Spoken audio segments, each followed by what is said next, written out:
today. I thought a lot of people were out, but welcome. I think I'm almost there. I have to start Instagram. It's working. Okay, excellent. I'm always surprised that it works. Good afternoon, folks. Let's get started. I have some hands up already. Let's begin in the order that I see you log in. Give me 1 second. Let me change the view. Sort gallery by entry time. Are Baba. Entry time first to last. Kavya ji, go ahead. Namaste, Rajiv sir. Namaste, ma'am. I'm currently on H4 visa and my brother is on H1B. This question is for my mom. She usually comes and stays with अच्छा, us. एक second आपने पहले अपनी सारी family को introduce करा दिया. The reason why I said that is, my mom is related to both me and my brother, just in case you would have. All right. So your mom, let's talk Yeah. about her. Go ahead. Yeah. She visits us every year and stays with us for 3 to 5 months.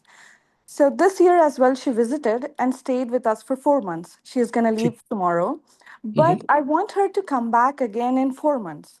Usually, she maintains a gap of 6 months between her visits, but I'm due in May, so I want her to return back in 4 months. So, would that cause an issue when she's trying to come back? It's hard to say. I hope not. Okay. What you can do is just make sure she carries some evidence that you are about to have a baby. Okay. Um, and I'm hoping that that should be enough of a reason why she's coming back so quickly. Okay. And is And there? if they give her trouble at the Mhm, airport, she mhm, can say, "Look, just give me fewer number of months, whatever you can give me. But mhm. I need to provide moral support to my child." Is this your first baby? Yes. So all the more reason for somebody experienced to be with you and somebody in the family to be with you. Okay, and also another question, sir. Is there any rule that says in any 12 rolling months Yeah. that on visitor visa that they're not allowed to stay more than 6 months? Yeah, it's not really a rule written down anywhere. It's just a rule of common sense. And this Okay. is how I've heard it described by some of the government authorities. They say, look, if you are living in USA for 8 months and going to India for 4 months, you Mhm. are really visiting India and living in US. Yeah. Yeah. This is common sense. Okay. All right. Yeah. All the That best. helps. All the best with the So, baby. thank you. Sorry, sir. One last thing I need to ask. So, when she comes, can she stay for 6 months or 3 months, or does it depend on I-94 expiry Yeah, date? depends on the I-94, whatever time they give her. So that she doesn't have any issues the next time she comes back again. Of course. Okay, perfect. Thank you, sir. Thank you so All much. the best. Bye-bye. Pooja Balani, go ahead, Hi. please. Yes. First, I just want to thank you for hosting these community sessions for us. Super helpful. I have two questions. First one is, I'm currently on a STEM OPT that's expiring in May 2026, and I just wanted to get an idea if it is safe for me to travel internationally. People around me on similar visa are a little paranoid about leaving the country because of concerns around um, Sure. Ek second. immigrations. I'm going to put in the chat my thoughts and what you should carry with you. Let's see, for Okay. everyone. Uh, just, I hope you can see what I posted Yes. in the chat. Just copy and keep it. I posted yesterday, only a bunch of people had come from India while they were on OPT and STEM OPT. Seemed to be okay. Each case is different, but follow the guidelines that I've given you in my uh, description in the chat. When does your STEM OPT expire? You said May 26, right? It's a little bit close to the edge. When are you leaving and when are you coming back? Uh, I would plan to leave Jan 15th and return back Jan 28th. I think it's a little bit close to the edge, but it's not illegal. I think you should be okay. It should be okay. So Mhm. far, there, like you said, there haven't been any cases. Never. I mean, I just posted two yesterday. Right. One of them was actually a misdemeanor conviction. And he said, they didn't give me any hassle. Okay. Oh, that is Yeah. Just that's just look at my LinkedIn stream, posting stream. Oh, by the way, LinkedIn gave me a surprise a few days back. I couldn't connect with people. People sent me connect request. I think one of the names I recognize here, who's here, or he'd also sent me a connect request, but I can't connect anymore with people. So when I contacted the LinkedIn customer support, they said, after 30,000 connections, you can't connect with people anymore. People can follow you. And I said, oh, wait a minute. I am not Shah Rukh Khan. Why would I want people to follow me? I want to connect with people. okay. Right? And they said, well, sorry, that's just the way it is. Okay. So That's weird and surprising. it sucks, but that's how it is. But in any case, people can message me anyway. So it's not like messaging is blocked, but how idiotic is that? It is. Yeah, does It not is make what it sense to is. me. Yeah. Yeah. Poojaji, have a good trip home. Thank you. Thank Gain you. like 6 pounds, then spend the rest of the year working it out. That's the plan. We always do that, right? Yeah. Yeah. Good I luck. Good luck. Yeah, All thank right. you. I did have one more question. Ji. I was a little confused around like when I should get my passport renewed. So my passport's expiring in July 2027. I know I'm like thinking about it a little too soon right now, but I just wanted to get the timelines right. Because my H1 will be filed next year, and if I do get my H1, like I'm not sure if there's anything that I should be considering around like my I-94 expiration date around my Ma'am, passport one renewal second. H1B stamping. 1 second. When is your passport expiring? July 2027. Yeah, I don't think you can renew your passport more than a year ahead. Right, right. I cannot, like, I think it's 9 to 11 months prior to your expiration. Sorry. But are there any, is there anything that I need to keep in mind if I No. have, okay, See, worst case scenario, if you have a visa stamp in old passport and a blank new passport, you carry both of them together. okay, right, So it's not the end of the world, okay? okay, okay, good. All the Thank you. best. Thank you, sir. Thank you You're so welcome, much. ma'am. Aishwarya ji? Aishwarya? Hello, good afternoon, Rajiv ji. Good afternoon. So I had filed for a B2 Mhm. from like until November, and USCIS approved me for only 1 day, and I do have a daisy chained application for the Good. So I Mhm. don't know, it's just approved for 1 day of legal stay. Well, it would have been approved for 1 day if they approved your B2 close to the end of the 6 months that you'd asked for. Yeah. So what they do is whatever time it's pending, they subtract that from the approval and give you the approval for the remaining time. Okay, so they got to the application on like 14th November.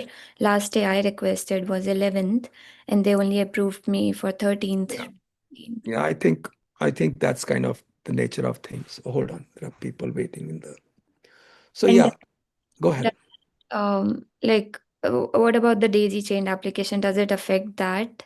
No, Okay, because you filed it while the previous one was still pending. If anything, that actually makes your daisy chain application far more legal than it would be if the previous case was denied. You would have to leave. right. Okay, So, thank you, Rajiv ji. all Yeah, the best, Ji. thanks. Samir ji, go ahead, please. Samir ji, Hello, sir. Can you hear me? I can hear you. Go ahead, please. Yes, sir. So this is question is on behalf of my friend Mhm. who was working in US and who had a I-140 approved and was transferred to Germany for a year. He worked Mhm. over there, Mhm. and now he is being he will be assigned again deputed back to US. So he's gone back to India for his stamping.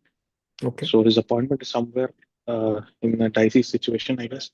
So he wanted to check like there were some few months left in the previous H1B before coming to Germany.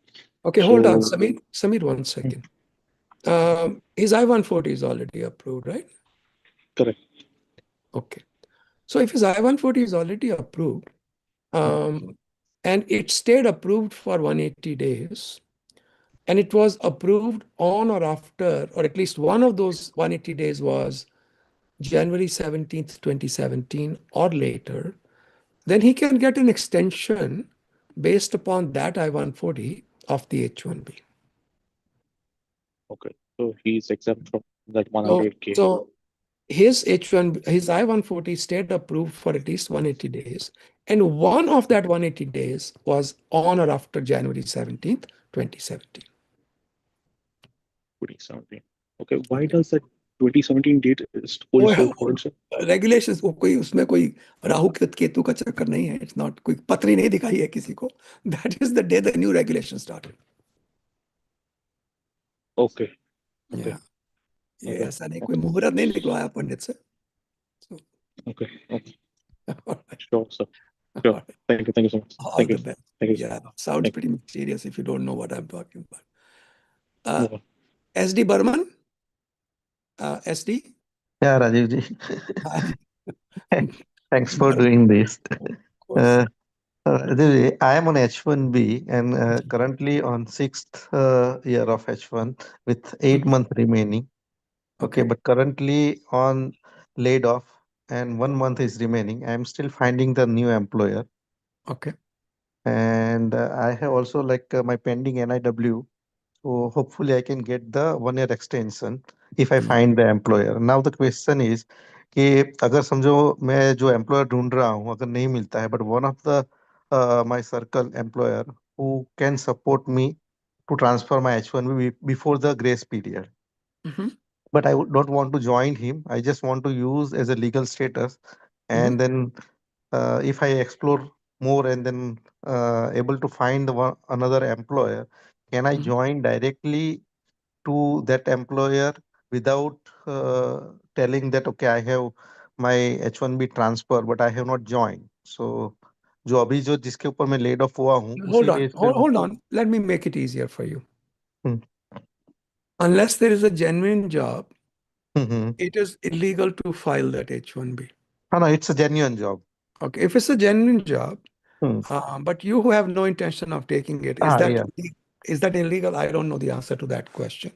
Hmm, But if you put your head together with the person who's filing the H1B hmm, and come up with this scheme to extend your H1B, that would probably be a fraud for both of you. Hmm, Okay. So I would be uncomfortable if you took that path. Hmm, If you actually want to work with this individual who's going to file for your H1B, then we are okay. Okay. Okay. Now, then we'll go to the follow-up question. Can I hmm, actually transfer without joining? And the answer is probably not. हाँ, Okay. Because the government would want to know that you have at least 3 pay stubs. But here is the interesting thing. If that H1B gets approved, you have easily you can wait 60 days to join the employer. That's hmm. Department of Labor allows it. Okay. Okay, but after approval or based on the receipt notice? After approval. Okay. Okay. Now, if you are waiting 60 days, and let's say you don't join them, Mm-hmm. and you give them your resignation, I would say the day after the resignation, your 60-day grace period will start. A new grace period. Okay. Okay. Okay. So I think it will be dangerous to kind of try to put all of this together. But let's say your H1B gets approved and a week later you resign, you will again have 60-day grace period. Okay. But अगर समझो H1B जिसके ऊपर transfer कर रहा हूँ just based on the receipt notice okay I am waiting for another job and just after the 60 days of my grace period like first week of my grace period after the grace period I find another job and then they are ready to transfer my H1B. So in that case also I have to join the this first H1B transfer or I can just wait for the based on the receipt notice. See, there is a lot of confusion in that area. Okay. In a way, your status is good because Mm-hmm. you have in between, you have an H1B approval and you have the luxury of a few days to join them. You're not Okay. out of status. Hmm. Okay. So that's something I would want to discuss with a client when they are in that situation. Ideally, Hmm. they should join, they should get a paycheck, 1, 2, 3 paychecks, and then transfer. Okay. Okay. But if that H1B is not approved, just on the receipt So I'm notice, gonna in have that to case, I'm gonna have to move on to the next. yeah, There's a yeah, whole sorry. bunch of people. Yeah, Okay. so make Yeah. it really quick. I can Okay. give you a few more Okay. seconds. And the one more question is like based on that NIW, if I get the 1 year extension, and then during that extension period, that Uh, First of NIW. all, first of all, if Hmm. your NIW is approved, you'll get 3-year extension. Okay, no, I'm just saying that NIW is pending, and then once I get the 1 year extension, during that extension period, if the uh, answer come as a denial, then in that case, that extension is immediately revoked, or how it will consider? No, you should file an appeal. While the appeal Okay, is pending, you can get one more extension. okay, All right. I'm gonna have to okay. go now. All the Yeah, thank best. you. Thanks, You're welcome. Rajiv. Thanks. You're Bye. welcome. Kumar Saab, go ahead. I wasn't expecting so many people. I thought we were going to have a very easy kind of a meeting. So I'm kind of slow in the beginning, but I realized we have the same number of people as before. So please, let's hurry up. Okay. Yes, yes, Kumarji, sure. go ahead. How can I help you? Am I audible? Am I audible, sir? Anji, you are. Yeah. Go ahead. Okay. I do have a. I'm working in a consultant so far. In this April, I do get picked the H1B. They processed my under the consulate process, but in the July, I did taken the one full-time job in the some ex vendor ex company full-time job. But I do have an H1B RFQ from the my consultant. They filed the consulate process. Now they are saying that it is too complicated to support the H1B RFQ. They unable to support. So in this situation, what can I do? Do you have one H1B approval from before? No. So it So is this is the consulting company H1B was your first H1B. yeah, this is my first H1B Yeah. from the consulting company. They said they Oh. have asked from the company side complications. So from the candidate side, they didn't ask any RFU support documents. All of them asked by the company only. They are unable to support. In this situation, what can I do? Yeah, but if your first H1B is not approved, then you've got a problem. You'll have to do, you can't even do a change of status. Were you on OPT or STEM OPT when you I'm STEM applied for OPT. it? STEM Huh? OPT. I do STEM OPT. I'm in STEM OPT. So then talk to your DSO and have your employer revoke your H1B. Or even easier, it might be even easier if the H1B is denied. Okay. So what you do is, again, speak with your DSO. This is just common sense that I'm thinking of. It will be easier and faster to just get the H1B denied. That way, your service, when you filed your H1B, it was consular processing, right? Yes, consular processing. Okay, so that means your service was never suspended. Yes, never suspended. My Yeah. service never Yeah, suspended. tell them to revoke the H1B in response to the RFE. In the response to the for You'll be my fine. You have your STEM OPT still going. okay, I need to tell that to my consular company, right? Yeah. Consulting company. So, and one more following question. So, Yeah. the present full-time company, they are okay to sponsor me in the next H1B 2026. So, how my earlier petition was going to affect my That doesn't affect. so Unless there was some kind of a fraud allegation against you, there is no issue. okay, that's this RFE going to be not going to affect me, and No. still I comes under the master's quota. I having the master's degree, right? Still I Oh, comes. you have to apply again, but yeah. Okay, okay, Okay. that's my question. Thank you so much. All the best, G. Yeah, guys, I am again surprised that we have more people than we normally do today. Either you guys have a lot of free time, or maybe I don't know what's going on. I was hoping for a few fewer people, so I'm going to stop admitting people in about 3 more minutes, 12:35. But we still have enough people here. But we'll try to be as quick as we can. Kumarji, go ahead, please. Kumar. Yeah, I just done. Thank you. Oh, you're done. Please put your hand down. Oh, sorry. Bhaskarji, go ahead, please. Namaste, Rajivji. My name is, can you hear me? I can. Yes, I'm working on a H1B visa as a full-time employee with a company in Georgia. And on September 25th this year, they did the concurrent filing for my I-145 and I-485 together. And my priority date is December 2012. But a couple of weeks later, they gave me a layoff notice because of some reorg. And right now, my last date with the company is December 31st this year, which means I'm not going to complete the 180-day time period for the AC-21 portability.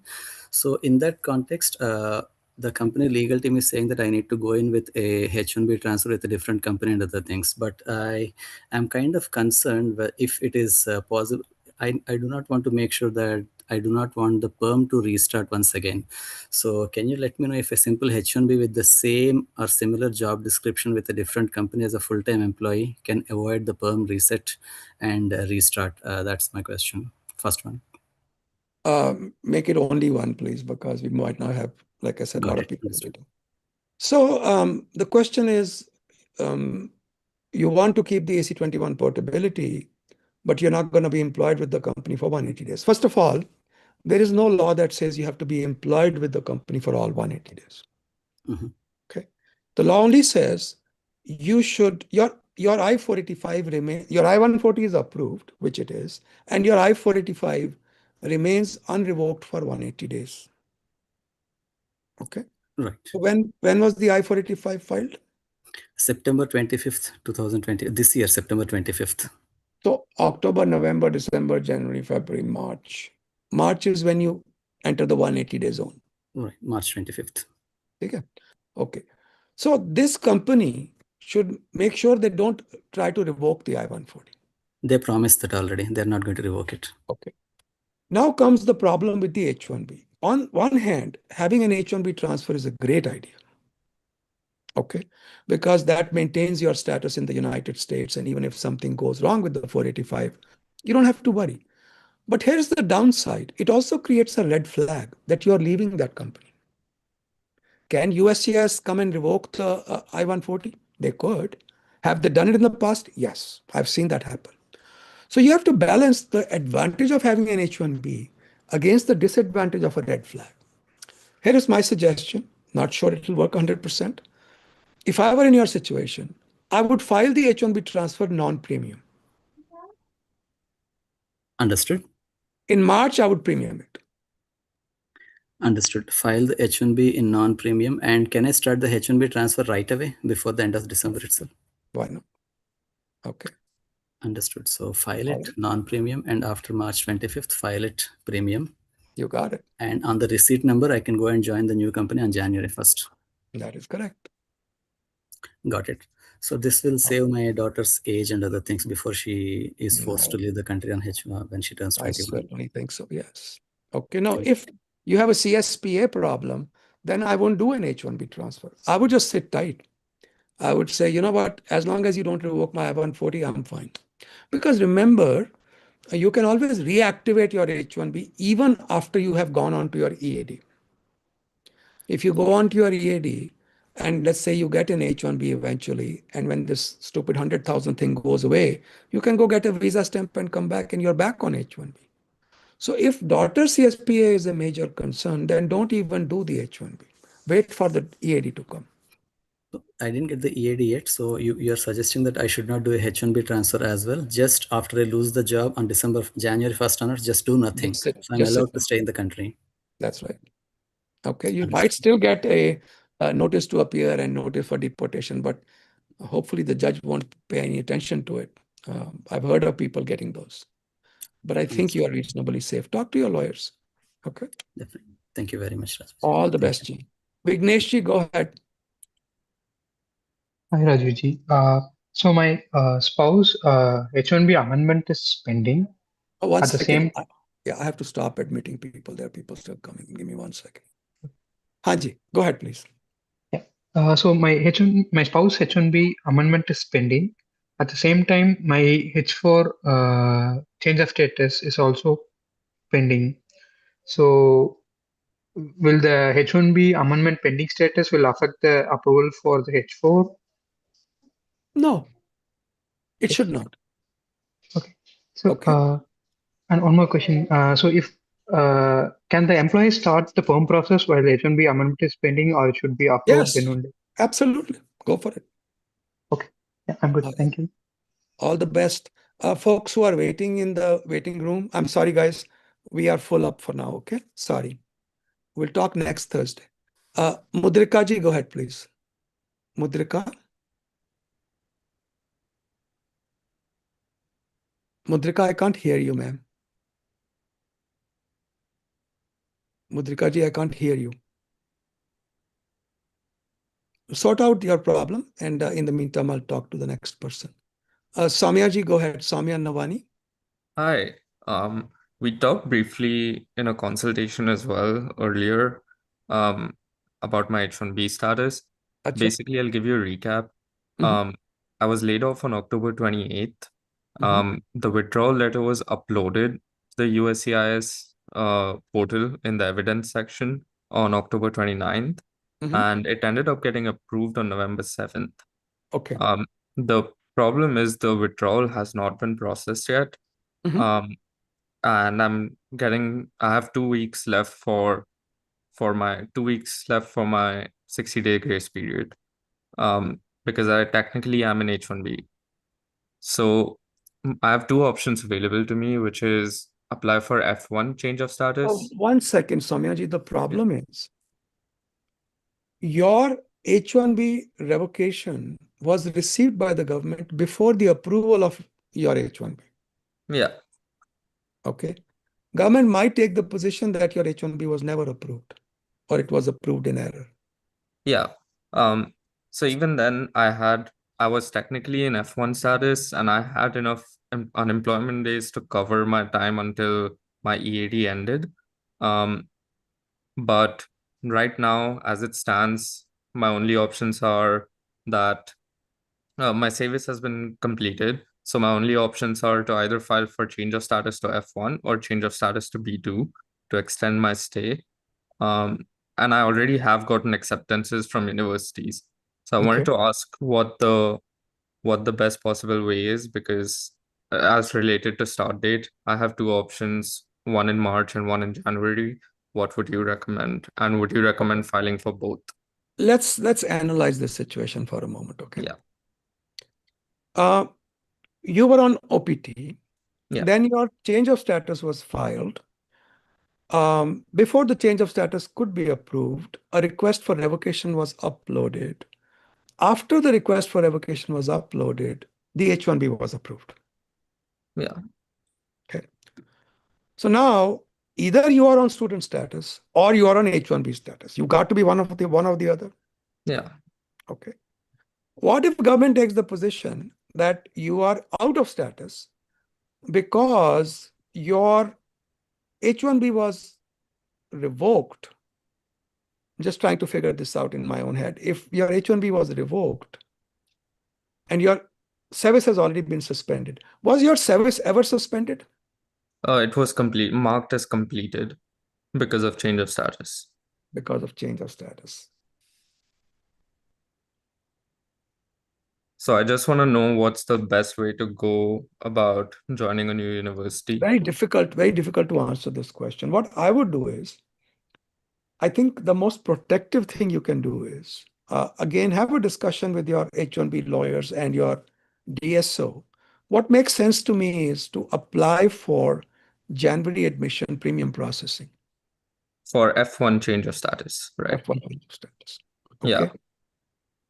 You have proof that there was an upload of revocation before the case was even approved. Yeah, I have the screenshot. You have the evidence. So the problem, if it is a problem, has been created by the latency in the USCIS. They are lazy. They don't, we can call them administratively lazy. Yeah. There's the latency. So in my opinion, your H1B was never approved. So therefore you were on F1. They should return your package saying you're already on F1. Why are you applying for this? Great. That means I can just change schools. Yeah, that works for me. That's what I would do. And I would file it premium processing because I want to know what happens very quickly. Yeah. So just a last follow-up question. Would you recommend filing a B2 just for safety? No. That's a waste of money. Just go take that $600-700 and go party. You don't need to. I don't think you need a B2. Okay. I hope All I'm right. right. All right. But if you are nervous about it, because see, the problem is not so much the status that you are asking for, whether you are asking for B2 or F1. The problem is, are you currently in some status? Yeah, it's the clarity that I'm asking for. That is what, and that is why I think F1 is the better option. Okay. All right. Yeah, got it. All the best, Ji, Soumya Ji. Thank you. All right, bye-bye. Mudrika, you want to try again, Mudrika? Yes, sir. Am I audible good. now? Yeah, you are. Yes. So I'm on STEM OPT, sir, and I've been working for a startup from February 2025, even when I was on OPT. My STEM OPT started on July 8th, and when I was applying for the STEM OPT, I mentioned that July 8th is my employment start date, and also mentioned that I'll be getting paid $2,000 bi-weekly. Okay. However, funding got delayed, and my first actual paycheck was from Mudrika Ji, September. one second. You are a first year OPT or STEM OPT? Right now, I'm in STEM OPT, sir. From July, I was in STEM OPT. So July, when you should have been paid, you were already in STEM OPT, right? Yes, sir. So that means there is a substantial change in your working conditions. That means your DSO should be informed. Okay. But that doesn't mean that you're out of status. I would argue, if they didn't pay you, did they give you any stock or something, Mudrika Ji? Yes, sir. They gave me stocks. So I've been receiving stocks. So that's called alternative compensation. Okay. Okay, So if they are doing the same with other employees and they don't pay you cash, you should still be protected, but let your DSO know. Tell them that you got stock just like everybody else does. Okay, sir. And then the other thing that happened was I started getting paid from September 1st. And then in the first week of September only, they gave me an additional bonus paycheck saying that we can't pay you fully for July and August, but this paycheck is for compensation. No, I'm not worried. Because if they are doing the same thing with everyone, you are covered by alternate compensation rule. Okay, sir. So does this mean I have to change my employment start date in I-983? No. You should just let your DSO know that for a few days, you got compensation just like everybody else in the firm through stock rather than cash. Okay, sir. Just one more follow-up question, sir. Right now, again, there is like a delay in funding, and the employer said that they will back pay me for whatever period that I'm not getting paid right now. Discuss it with your DSO. See what you need to do. But this should be updated. Okay, sir. I contacted my DSO the other day, and they told me to speak to an immigration lawyer. Yeah, tell them that you spoke with a lawyer. He didn't see anything wrong with the situation because alternate compensation is allowed. Okay, sir. Right. Just one more thing. In any case that they do not back pay me at all, does this consider as unemployment? I think that's okay too, because as long as you are being paid, like I said, alternate compensation, like the whole company is being paid, you are fine. Okay, sir. Right. Thank you so much, sir. You're welcome. All the best, Ji. Thank you. Jitendra Ji, go ahead.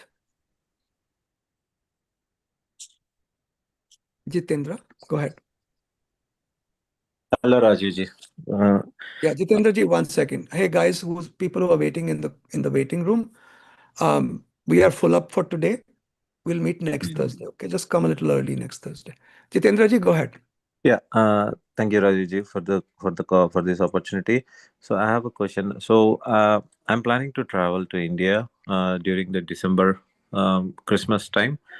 I just came to US a couple of weeks ago, but my payslip hasn't generated yet. It will be generated by January 1st, first week. So Jitendra Ji, are you on H1B or L1?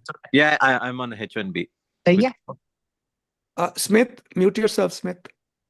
Smith Nayak. Yeah, hi, sir. Mute yourself. Okay. Jitendra Ji, H1 or L1, what did you say? I was on H1B, Rajiv ji. When you say was, what does that mean? Did you resign? I am on H1B, sorry. Okay. Yeah. So, and are they paying you on a monthly basis? Yes. Yeah, that's fine. No issue. Okay, sure. Okay. All right. And All the best. question is, I already have I-140 approval, and do you recommend to apply for H4 EAD now, or I mean, they are planning to amend? They are planning to apply for amendment due to the client location change, or Apply for it now. Apply for it now. irrespective of the amendment? Yep. Okay. Okay, Rajesh. Yeah, that's All the best. All thank, the best. thank you, Rajesh. You're welcome, sir. Balaji, go ahead. Balaji, Yes, sir. Are you? Am I audible? Okay. you are. Mhm. Sure. I have a quick question. Well, recently I have started hearing a lot of news about the social media screening. Well, I actually never, not a type of person, I never use the social media. But recently, I used a dummy account to sell some items on the Facebook and just to follow some immigrations people like you. So in this case, am I good to use the dummy accounts, or should I delete those accounts or convert into real accounts? I would not delete. Okay.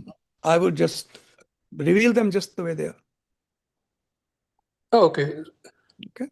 So, see, I don't like to do anything to make myself look better. Okay. It is what it is, and that's fine. As long as you're not breaking the law, how does it matter? You're allowed to have accounts as many as you want. Okay, but how the screening works? Should I disclose that during my H1B? Yeah, you should say it's my account.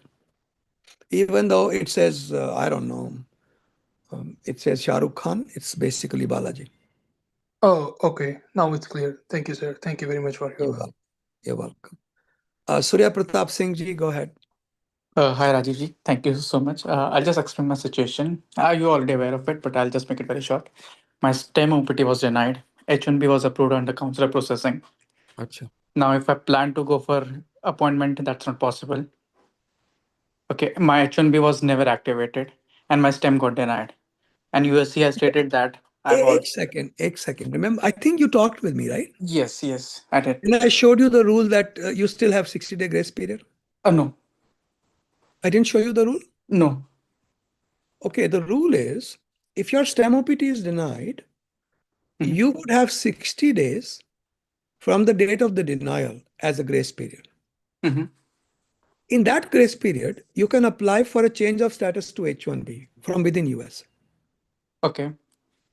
So you don't have to go outside, and there's no 100,000 issue. Okay. So tell your lawyers to file a change of status. Okay, and if in case I want to go for motion, and my employer has not received I-797B, just the approval notice. So can I proceed to file the motion just with the approval notice? What motion? You would just file a change of status. That's all you need to do. But I think my employer has to be okay for it. Yeah, you can't do it yourself. Your employer has to. So just to be on a like safer side. Because it's not like completely my fault. You It's can't like, file any motions on an H1B. It's your employer's case. yeah, but like if I want to file motion for my STEM OPT, because my status you was can. never changed. That you can. So can I just submit my motion with like approval notice without I-797B? Yeah, why not? Okay. And what is my, I mean, like I've been reaching out to my DS, so I don't know what my status is right Well, now. you should be on OPT because you never, your STEM, at least you're in the 60-day grace period. Okay. Because your STEM OPT was denied, your H1B was never approved with a change of status. So you are in that 60-day grace period from the date of denial. Okay. So I'm still good to travel, right, within US? Within USA, I don't know. I've been hearing people getting pulled up in domestic flights. If you are traveling by car or by bus, maybe not. But carry your I-94, carry your I-20, carry even your pending motion to reopen receipt, things like that. Okay. Okay. So I can just file my motion with just the approval notice. All right. Okay. Thank you, Rajiv. All the best. All the best. You're welcome. Avinash Gupta ji, go ahead. Thank you, Rajiv ji, for doing this. So I am an Indian citizen, but I am living in Canada right now. And if I get a job with a small company and they're willing to file my H1B, but they're not very comfortable with the $100,000 fee, I just had an idea, like I was exploring pathways. And if I take a day one CPT program hypothetically and somehow enter the US, and then the company files my H1B within the US, so the You will be 100,000 protected. No 100,000. Okay. Yeah, that was my question. Thank you very much. You're welcome. All the best. Swapnil Kole. Swapnil Kole. Hello, Rajiv ji. We had a consultation call a few weeks back. This is regarding my LCA, where they added a bonus pay in my LCA as Yeah, a base pay. I kind of Yeah. remember talking to you, and I Yeah.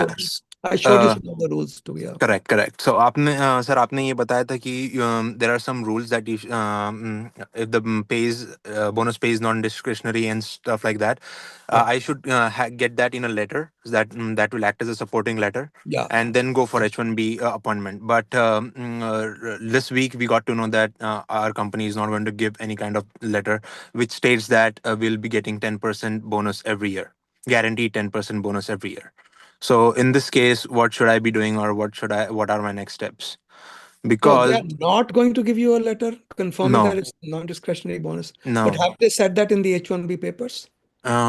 They told my lawyer. So based on that, उन्होंने क्या किया, मेरे lawyer ने क्या किया कि they just calculated 10% of my salary and added it to the LCA. Yeah, don't travel.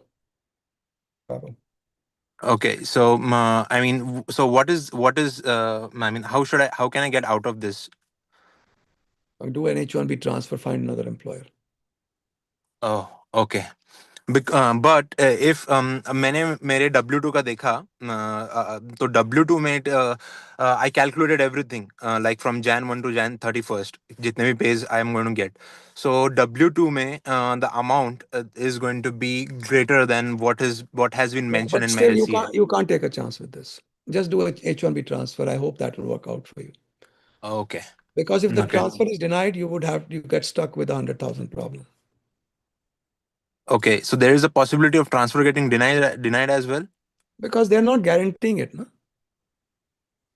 Okay. Even if they are paying it, they're not guaranteeing it. So is that really the wage requirement LCA fulfilled?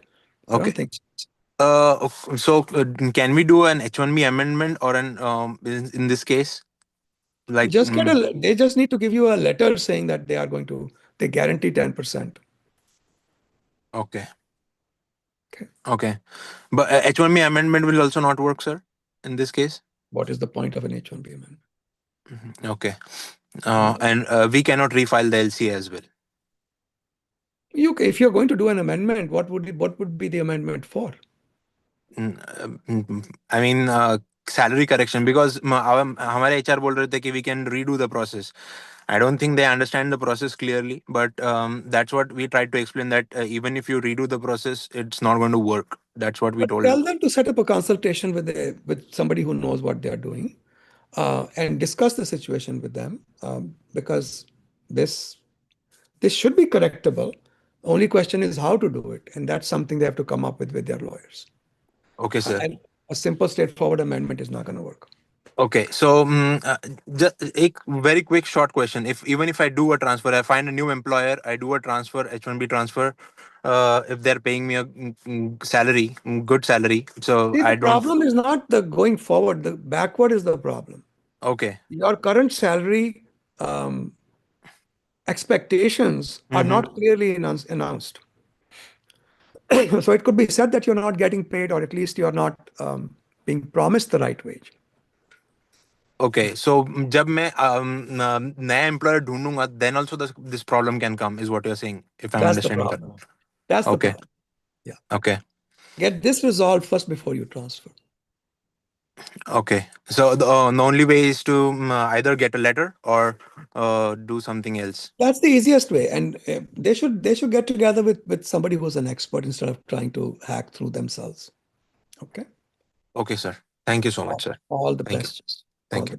You're welcome. Dharmit ji, go ahead. Dharmit. Hello, Rajiv ji. Thank you so much for doing this. Of course. I'm on H1B, but I'm working remotely from Europe since last 6 months. My I-140 is approved in February, and my H1B extension after 6 years is already filed in June before I left for Europe. Okay. So my question is, it is filed in normal processing. My question is, assuming it's approved soon, is there any timeline that I need to go for the stamping as soon as possible? Or I can go Well, whenever I want? Look, if they don't create $100,000 problem for you, then that's fine. But if they create $100,000 problem for you, then you have to wait. That's the problem. That's the problem. Yeah. Okay. Get this resolved first before you transfer. Okay. which they might, then there is no timeline. Okay. The only thing I would recommend is make sure that this 100,000 problem fades away, because next September it will be gone unless they revive it again. That would be my only recommendation, because I think when you're out of the country, you could run into the 100,000 problem. Even if it was filed before I left the country, the extension? It could. Oh, okay. And do you recommend to go for stamping in the home country or in the country of residence? Because I do have residency here. Country of residence is fine. Okay. All right. Okay. Thank you so much. All the best, Ji. Anchal Ji, go ahead. Anchal. Hello, sir. Can you hear me? I can. Go ahead. Okay, sir. I needed your suggestion on something. So basically, I'm on STEM extension OPT abhi, and I'm planning to go back to school in January and continue my job as well simultaneously. So earlier, my plan was. One thing, ma'am. Mhm. If you start a new course or change schools, your STEM OPT is automatically cancelled. Yes, sir. It expires in January end anyway. As long So, as you need that. Okay. yeah. So earlier, my plan was I'll. No, Anchal, you faded away somewhere. क्या हुआ? Anchal?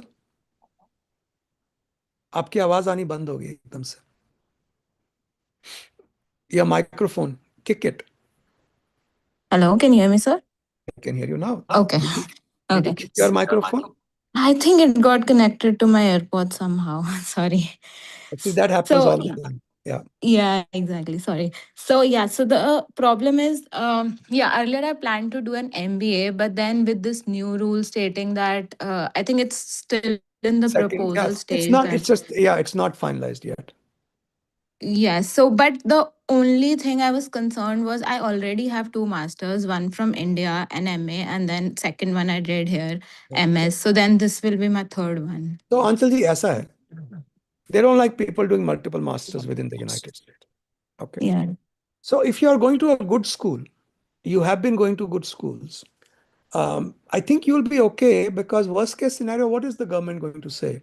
When the regulations are announced, I'm sure they'll have some kind of a savings provision or grandfathering provision for people who already are doing their second masters.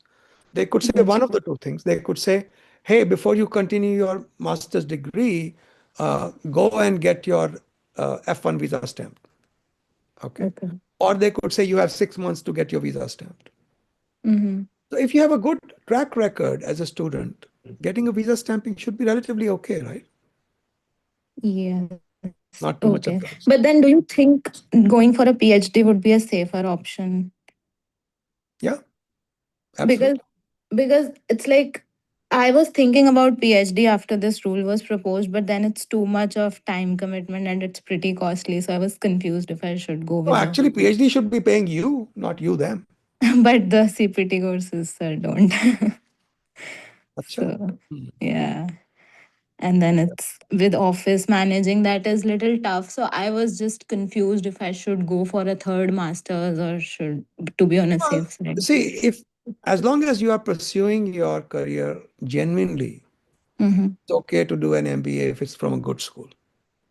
Okay. If you're not going to a good school, then maybe PhD is something you should look at. Okay.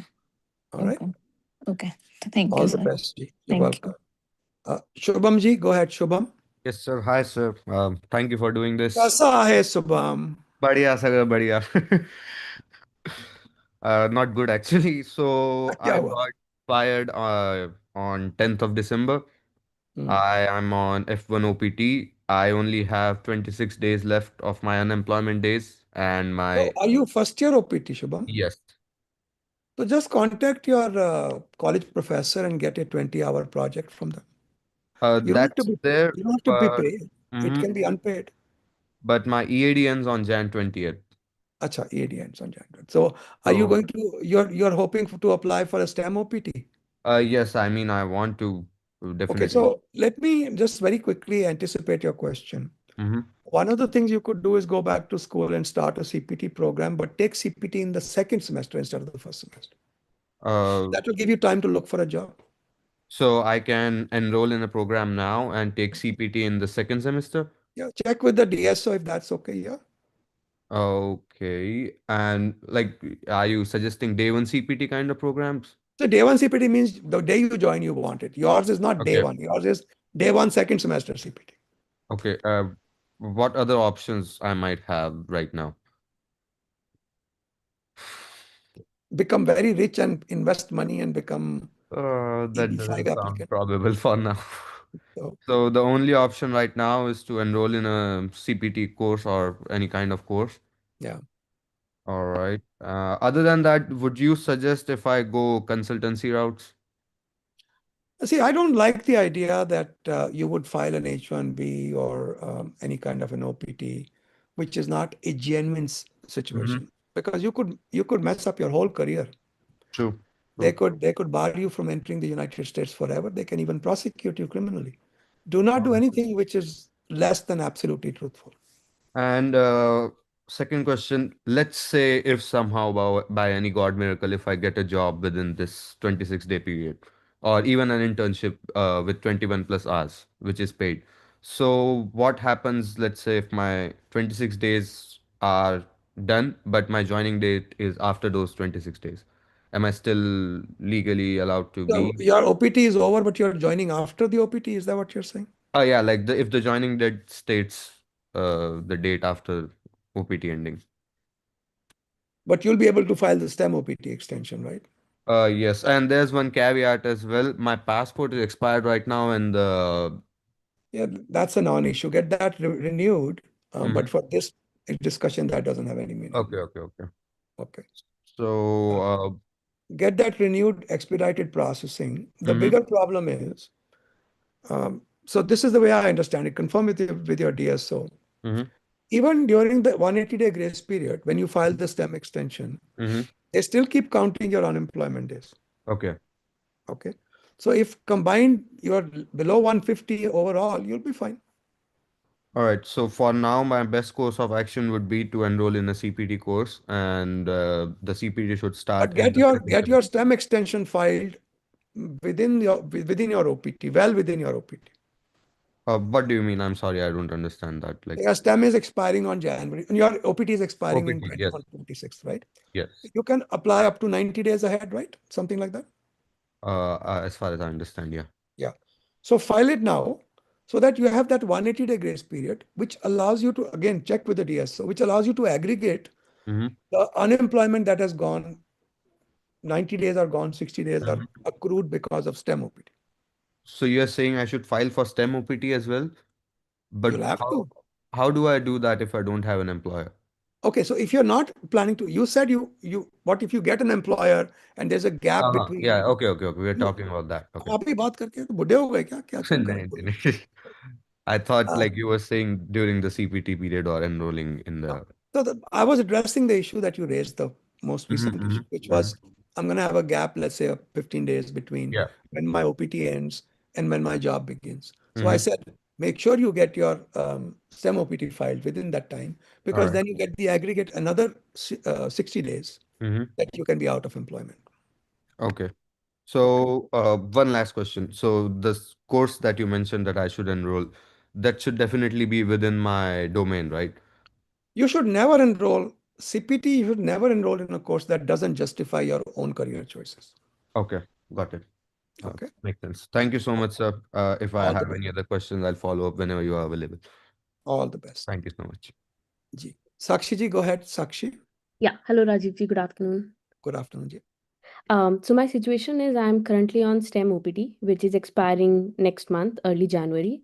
And once it ends, I know like I have a 60 days grace period. I'm actually planning to move to Canada sometime in February once my like Canadian work permit is approved. But there's a possibility that that work permit may take longer than expected. And Just apply for B2 for the remaining time. yeah, so just I had like few options that I wanted to like confirm from you, like which one is better. Like one is B2 visitor visa that you just mentioned for the change of status. Second one is my husband is on H1B, so I can also apply for H4, but I know like it won't be approved by the time I leave the US. So that, H4 is better. Apply but for it. like that would be abandoned before because That's it fine. won't be approved. That's fine. Okay, and third thing is like just to be in the US until my 60 days grace period is there, and then go to India if in case my visitor visa or like my work permit is not approved. So just wanted to know I like don't have any particular preference. If you don't mind a trip to India, by all means go to India. okay, like that's not my preferred option. I prefer being in the Then US. just do an H4, ma'am. Okay, H4 would be better. Yeah. All right. Okay. And if let's say if it's like within the 60 days period, should I just use the grace period or it's better to like do a change of status to H4? If it is within 60 days, what does that mean? So my STEM OPT expires early Jan, but I know like I have that 60 days grace period also to be in the US. Mhm. Should I still apply for H4 or just like wait for that 60 days grace period if in case my work permit arrives in that timeline? Well, you can delay the filing, but you could get a notice to appear and put in deportation proceedings. It's better to apply for the H4 early. Okay. Don't wait till the 60th day. Apply early, you just waste a few dollars or what. Okay. All right. right. Thank you. All the best. If I can just interrupt, sorry. Some of us are unable to raise our hands because we joined from the browser. So what we'll do, have you formed a union, you guys? Yes, we're starting to. Okay. I'll just make sure that I get to you guys. I don't know why you can't raise your hands. That's fine. I Wanted to actually let you. posted a question. Sorry. G?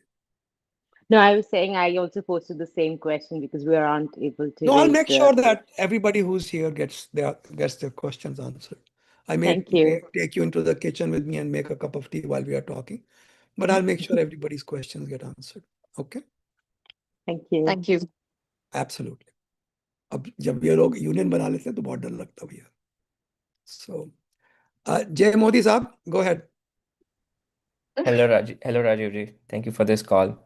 I have a question about my visa stamp validation right now. So basically, I was laid off and my H-1B 60-day grace period ended on November 1st. I filed B2 change of status on October 18th and it got approved on December 1st. So now I have a approved H-1B transfer as well. But there was a gap between November 1st to December 1st. I have a valid H-1B stamp from my previous employer. So do you see any issues that I would face when I try to re-enter using my old stamp in next few months? So there is a section of law called Section 222G as in girl, Okay. which operates like this. If your I-94 expires, your visas are automatically cancelled. Okay. Okay. I don't think that will apply to you, and I'll tell you why. Let's analyze it. You were on H-1B, I-94 was valid. Yes.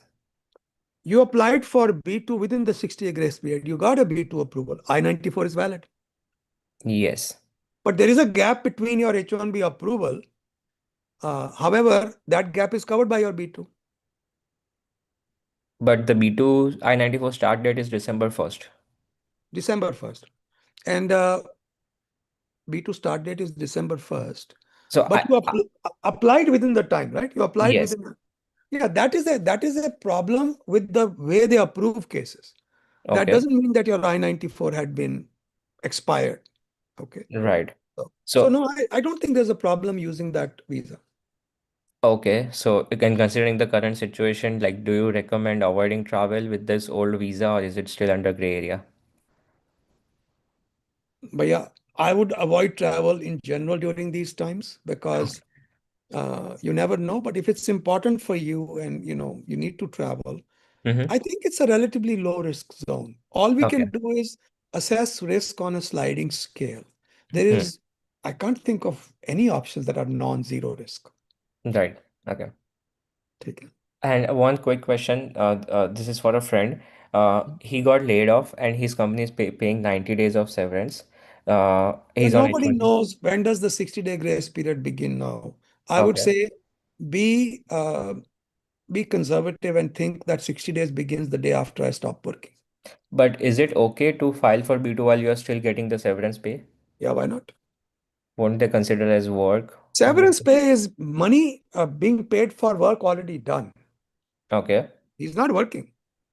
Okay. And even though if when his 90-day ends, his company sends a letter with employment verification which says end date was the end of the 90-day, then there will not be an issue.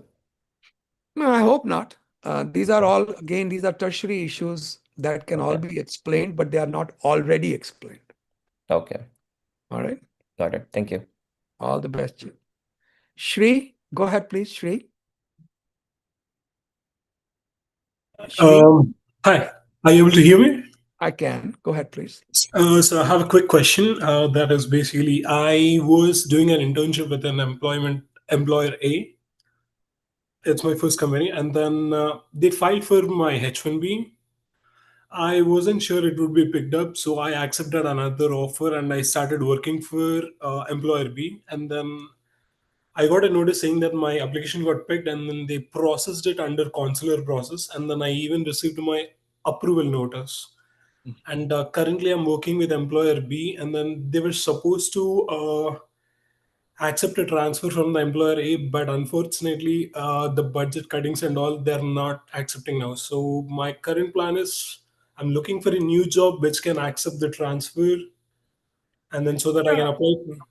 It becomes a little difficult to predict because you never, quote unquote, you were never admitted into H1B because you never got a change of status. Yes. So if I were to make a guess, this is just a guess, I do not think they'll allow you to transfer H1B. They'll take the position that your H1B was never, quote unquote, activated because you were not admitted. Okay. So is there any way, like, how should I be processing this? Like, If the employer who sponsored your H1B is the one who hires you back and does the change of status, you'll be okay. is there any way where I can apply for transfer and change of status both at the same time? I don't think so. I think that's highly debatable whether you can. Going by the way the Administrative Appeals Office has interpreted these situations, they should take the position you're not allowed to. Oh. All right. That's all the best, Ji. Thank you. Kabali, go ahead, please. Kabali. Yeah, hi Rajiv ji. Good afternoon. So I am on my H1B and I found a new employer who filed for my H1B transfer, and they have received an RFE to prove that it's a specialty occupation. Okay. So, what are some of the best practices and documents that Oh I my God, no, present? I can write a book on that. I won't answer that question. Basically, you need a competent lawyer who's had dealt with these situations before, Mm-hmm. and somebody who's willing to sit with you and understand what you do, how is your degree related to your job, and how are Mm-hmm. you qualified to perform the job. This is not complicated. Got it. I think of, I always tell people, I think of RFEs as communication with your sasuma. No matter Mm-hmm. how good you are, she can always find a fault. Got it. Okay. Okay. All the best. Yeah, thank you, Rajiv ji. All right. Take Bye-bye. care. Guys who are waiting in the waiting room, sorry, folks, we're not admitting any more people this Thursday. We'll do it next Thursday. Just come a little early. Ajinkya ji, go ahead. Ajinkya. Hello, Rajiv ji. Thank you for the call. Rajiv ji, I'm stuck in a very terrible situation. My grace period for H1B ends on this Saturday, December 13. Okay. And earlier, my employer filed for a LCA, which got certified on November 18. And later, they found, like on December 3rd, they found there is an error in LCA. So they filed it again, and they are still waiting for the new LCA. And I'm worried, like, if LCA नहीं, doesn't. इसका तो बड़ा simple solution है Ajinkya. You go ahead and apply for a B2. Yes sir, मैंने B2 के लिए भी पूरा प्रिपेयर कर ही लिया है. या my B2 application is ready to go, but I'm worried कि what if they apply, what if the No transfer issue. gets filed No after issue. No issue. File your B2. Discuss it with your lawyer saying, I'm filing my B2. I'm not waiting for you guys to screw up again. It can happen. Look, our office can also screw up. Yeah. Okay. But I'm protecting myself. If the H1B is approved, we'll withdraw my B2. Okay. So like after coming back from B2 to H1B, will it be considered a change of status or consular? No, because you won't ever be on B2. Your B2 will be pending. Is your H1B premium? No, but they can file. They said like if Yeah, needed, they can tell file. them to premium it. You file your B2 anyway. Okay. So it will be a change of status then. Okay, thank you, Rajiv ji. You're welcome. All the best. Thank you. Aditya Srivastava ji. Hello, Rajiv. Thank you for doing this. I spoke to you yesterday about my STEM OPT expiring. We had a one-on-one consultation. Acha. So my OPT expired in June 30th, and my RFE for my STEM OPT extension came Oh, on yeah, November. I kind of remember that. Okay, then Yeah, but you were November thinking of filing an 24th. MTR, right? Yeah, so I told you I had retained Murthy law firm for this. And I told you they are a very good law firm, no problem. Yeah, but I spoke to them and they do not agree with our assessment that I can both file the MTR and apply for day one CPT. No. So I agree. Remember, I told you the moment you change your course, your STEM Yeah. OPT is gone. Okay. Yeah. And the only reason you are filing the MTR is to complete the record, not to win the Right. day. Right. I told them this as well, but they feel that day one CPT itself is not possible for me. They feel that if at this point I start day one CPT, I will have to pursue that degree for a year to be eligible for CPT again. I wanted to clarify this with you. That doesn't make any sense. Okay, ask to speak with somebody more senior in their law firm. Okay. Can I actually retain your law firm's services? Can I switch? I did message Kalpan. Look, I have a lot of people on holiday right now. I don't know if we have the bandwidth. I see. Especially if we have a very short period to deal with the situation. I see. I'll be happy to take a case, but we never take more cases than we can handle. So you're welcome to send an email to Anna and see if she can take the case. Okay, because she's managing the team. Okay. So check with them. But I would strongly recommend ask to speak with somebody more experienced. Just say my name. Just say, Rajiv says this is a good idea. Okay. Okay. I'll try. Okay. Okay. All the So, best. Yeah. So regardless, so basically, even though my OPT expired in June and my STEM OPT RFE was denied, or my STEM OPT extension was denied in November. Yeah, but then you have 60-day grace period, right? We talked about Right, till January end. Yeah, okay. So I am still in status so far. I think so, because that's what I showed you the. Yeah, I did see. Sorry, I'm just like trying to confirm. No, but that makes sense. It makes me nervous too. I like to double and triple check everything. Right. So therefore, I think what we decided was the right thing to do. And just talk with somebody more senior in Sheila's firm. Okay, got it. Thank you. All the best. Thank you. Yash Mayur Bhai Thisia. Yes. Hi Rajiv, thank you for the call. Sir, naam hai ki aise hai ye? Yeah. My name is Yash. My father name is Mayur Bhai. So go ahead. Yeah. So context, I have H1B approved and 1 year is completed. And this year I applied for EB1B and EB2 NIW from my company. And today NIW I got denied and EB1B annoyed. My wife, she is in STEM OPT till February 26, and her company is giving option to move Canada. But we are not sure they are going to file H1B next year. We are exploring options because if I go to Canada, not sure about my H1B status and regarding the 100,000 fees and all. Once more, let's take a step back. Currently, you are on H1B. I'm on H1B. My first year completed. I'm trying to get my I-140 approved. Yeah, no, I got it. So, and you have an option to go to Canada. Okay. So, does the company have a branch in Canada? My wife's company has a branch in Canada, but I do not have options. Are they thinking of bringing her back on L1? Yes. That's perfect. I was hoping that you could do the same thing. Look, if she comes on L1, you come on L2. L2 has automatic visa work authorization.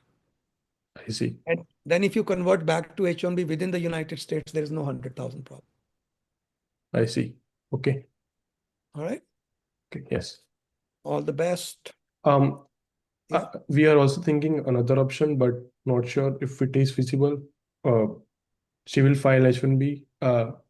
Like she will go to Canada for 3 months, file H1B. If it is That'll picked, be $100,000 extra. what if she come back as H4 and then file? Then she won't have to. Then she Okay. won't. All right. Yeah. Thank you. All the best, G. NS, go ahead. NS. Hello, Rajiv. So I was on H1B visa and got laid off. Then I filed for a B2 change of status. Okay. And I filed in August and it got approved in 1st of December. And it has valid until February of next year. Okay. My question is that until when I have time till for I-94, it will be like February of next year, or like say online it shows till say my H1B status is valid till October 2027. Okay, you're talking too fast, so I'm not sure what you're asking me. So far, this is what I understood. Your B2 is approved till February of next year. Yes, that's correct. Yes, yeah, it's true. Yeah. Okay, now slow down. Sit back. So chill. my H1B was approved and it was valid till October 2027. So when I check my online I-94 status, it still says H1B. Don't worry about all that. You have your B2 approval with an I-94? Yes, that's correct. Yeah. That's what matters. Don't worry about what it says online. And what is the gap between the when I filed from August to the December 1st, right? What is the gap? That's the normal thing. You filed on time. Yes, yeah. But they approve it going forward. They don't go backward. Okay. So that's a problem in the way they process. It's not something to worry about. So I will be in status. There is no issue with that, with the gap, right? No issue. And my last date will be until February 26th of next year. Whatever the I-94 says. Okay, got it. Thank you. You're welcome. Akshat ji, go ahead. Akshat. Hello, Rajiv ji. Hello, sir. अरे शक्ल दिख गई यार एक आदमी क्या बात है. I feel like I'm talking to myself most of the time. हाँ जी. How can I help? I think हमने मेरी सिचुएशन के बारे में पहले भी बात करी है, but I'll just give a recap. So I'm currently on H1B and I have an I-140 approved application. I was laid off on 14th November. Okay. And I have just two questions. So suppose I accept an offer from an employer today. So can another employer file for H1B transfer? So अभी आप greedy crow बन गए. You want two H1Bs, not one. No, I want to select the best of the two offers. So देखो, there are two possibilities, right? You think both of them will be able to file within 60 days grace period? I hope so. I'm still searching. I'm still searching, and I'm in the There's a huge difference in both filing within the same grace period. And if one files within the grace period, other one files outside the grace period, then you have a bridge situation. In order for the second one to survive, the first one must be approved. Okay. Okay, and you should actually join them. That would be a good idea. Okay, got it. So if you, for example, the idea of a bridge is that if I'm relying upon the first one to maintain status to the second one, and the first one collapses, then the second one doesn't protect me. नहीं, लेकिन ये जो 60 day का जैसे आप कह रहे हैं ब्रिज के लिए, तो अगर मैं अभी करंटली 60 डे वाले पीरियड में चल रहा हूँ और मैं अगर suppose there is third thing also कि मैं अगर ये 60 डे में नहीं something pans out, right? B2 करते हो ना फिर? मेरे पास F2 का भी ऑप्शन है. मेरी wife she studying, so F2 में एडवांटेज है Akshat, because then you can do premium processing. Correct. So आपने जैसे पहले बताया था कि F2 choose F2 over B2 because it has premium processing. So in that case, अगर F2 के लिए I switch and then if I find some employer which gives me like the offer for a job, right? So in that case, and there are multiple offers as well. So I should select with the one that is currently providing me with the offer and not the offers which I come across later. F2 pending or approved, you can take your time picking the employer you want. Okay, got it. Yeah. And ये जो जैसे I-140 का जो situation है, तो इसमें ये I-140 की सिचुएशन में ये should it be like if I join some employer and after some time another employer responds with the okay, we are willing to give you an offer, तो तो एम्प्लॉयर 1 ने अगर I-140 के लिए file नहीं किया है तो can I still go with employer 2? So Or I-140, the only advantage the I-140 gives you is the possibility to extend your H-1 beyond 6 years. right. Do you need that? Yeah, because अभी तो currently I-140 है approved, but as I understand वो filing process दोबारा चालू करना पड़ेगा when I transfer to a new employer. My first question is in relation to H-1B. अगर आप आपके कितने साल हुए हैं H-1B? How many years have you 3 exhausted? years have passed and renewal भी हो चुका है 3 years के बाद. So how many years are left then? How many have you? 2028 तक valid है. 28 तक. So you have a couple of years left. Okay. Yeah. So around which month year was your I-140 approved? It has been more than 1 year. More than 1 year. So one thing is for sure, your I-140 protects your H-1B pretty much forever going forward. Okay. Okay. Was your I-140 based upon a PERM application, EB1A, NIW? EB1, EB2. EB2 NIW or EB2 Just PERM? EB2. और भाई EB2 दो flavour में PERM, not NIW. Okay. You have to do your PERM all over again. Yeah. There is no way of getting around that. Right. But you'll carry your priority date to whichever employer you go to. Correct.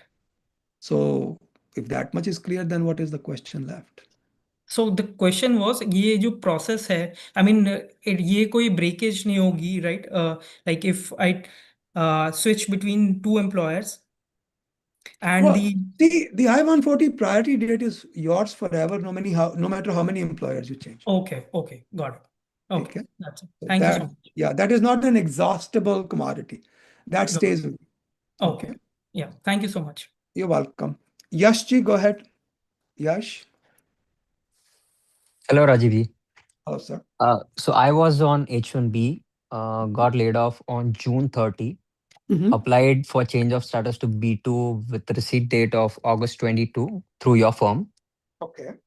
Currently, B2 is still pending. Today I checked my case status and it does shows case was received. That means it's still pending. Okay. Now I have a potential employer who's ready to sponsor. Uh-huh.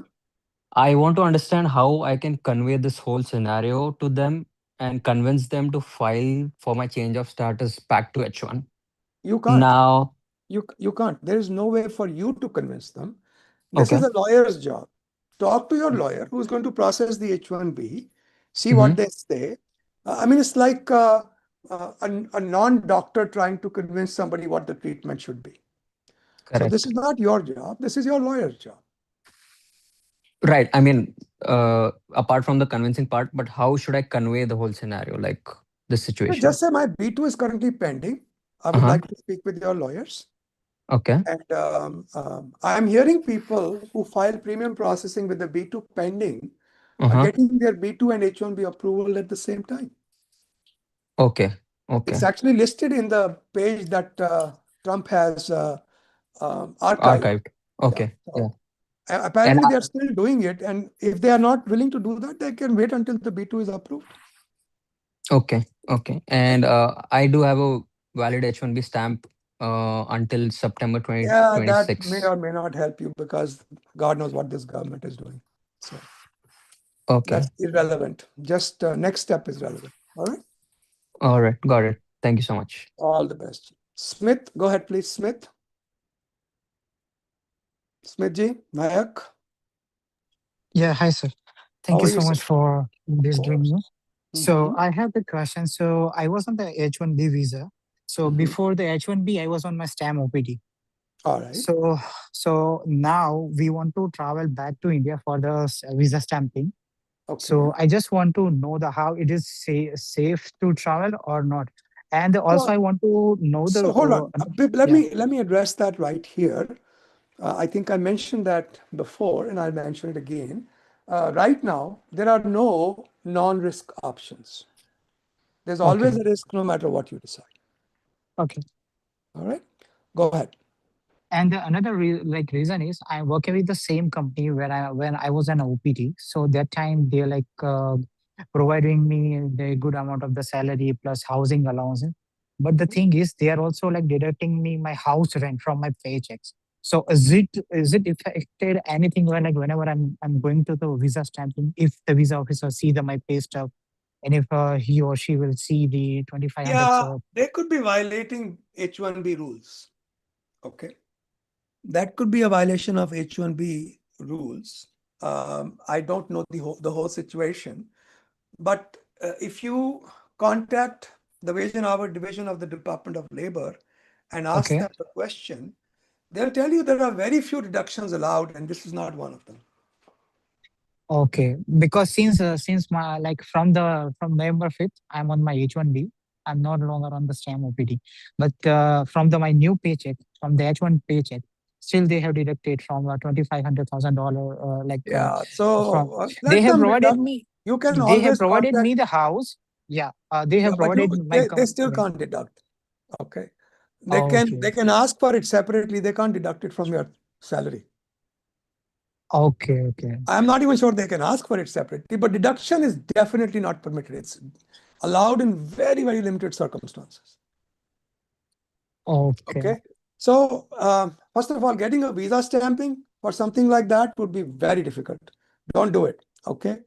Get another employer, change jobs, immediately file a complaint against the old employer with the Wage and Hour Division. The Department of Labor Wage and Hour Division will get your money back.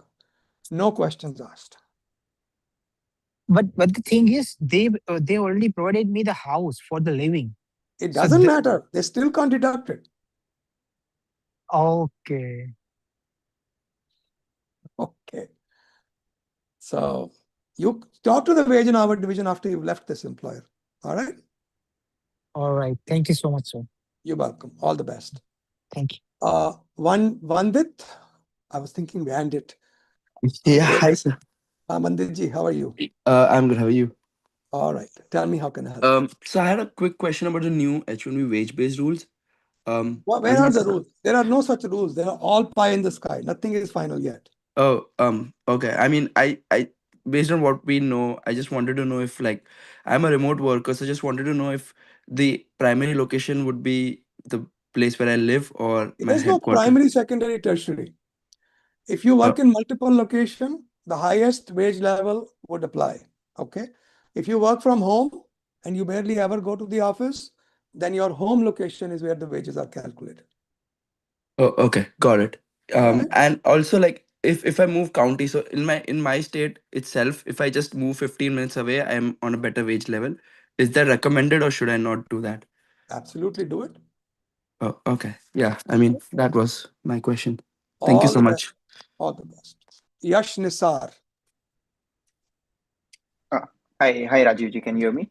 I can. Go ahead, please. Yeah, so I have a question regarding a travel situation. So my fiance is currently on STEM OPT, which is ending in July 2026, and we are planning to get married in February 2026, and then come back to the US in first week of March. So again, Are you on just H1B, Yash?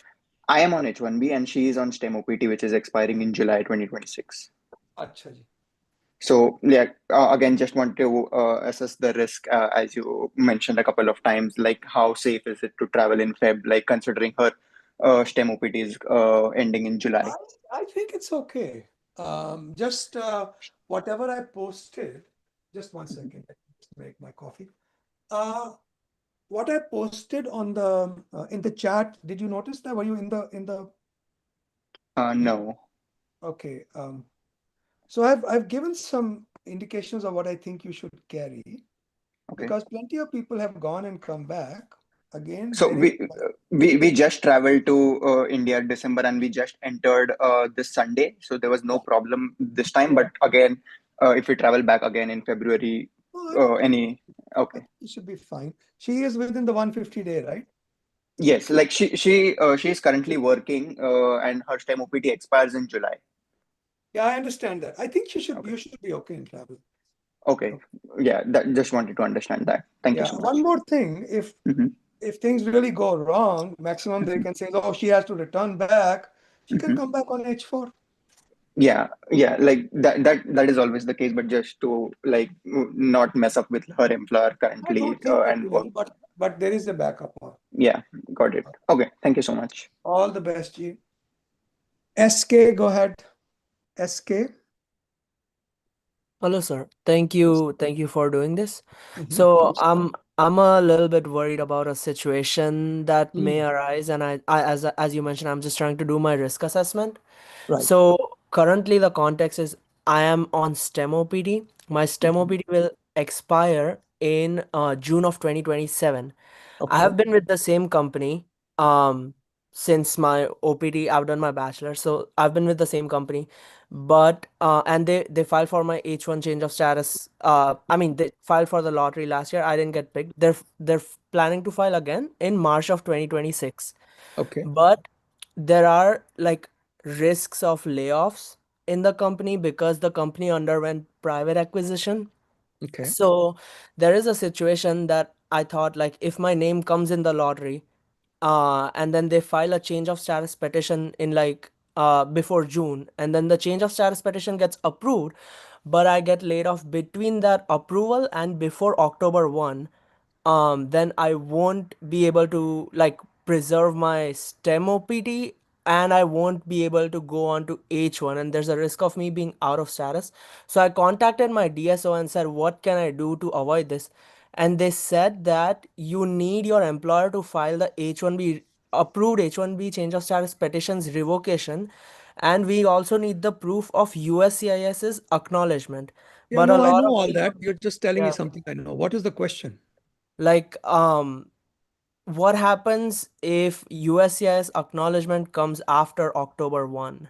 Yeah, so these are the two scenarios that are there. This is the way I look at it. There's no non-zero risk. Nothing Yeah. is without risk. Okay. So I would say that once the H1B gets approved and it is not revoked before October 1st, Mm-hmm. and you have your change of status approved, Mm-hmm. you are out of the lottery problem. You have 60-day grace period to change status. During that 60-day grace period, you could always do F1 change of status, go back to school, Mm-hmm. or you could do B2. Mm-hmm. That's what you would do. Okay. So that is if the revocation happens after October 1. But what if I'm not employed with? Then no, employed is not the issue here. I Okay. would argue once you got your change of status and it was effective on October 1st, never revoked before October 1st, you are sitting pretty. Okay. The problem is if they revoke before October 1st, Mm-hmm. then you are stuck. The only thing you can do is apply for a B2, forget about your STEM OPT, apply for a B2, or go back to school, apply for a CPT degree. Okay.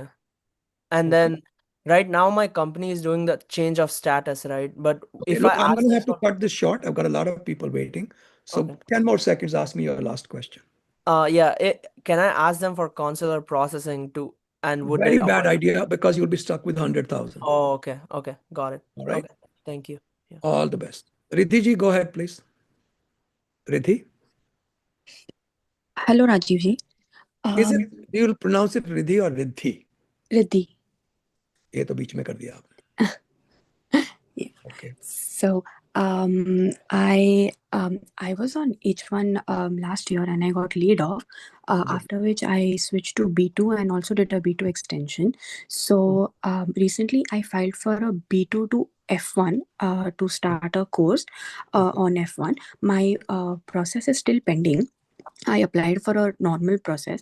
So when I applied for a process, I applied for New England College in New Hampshire, and that college is gives day one CPT, but Okay. they also need job from day one itself. Otherwise, they will not. Every college does. You cannot get CPT without a job in hand.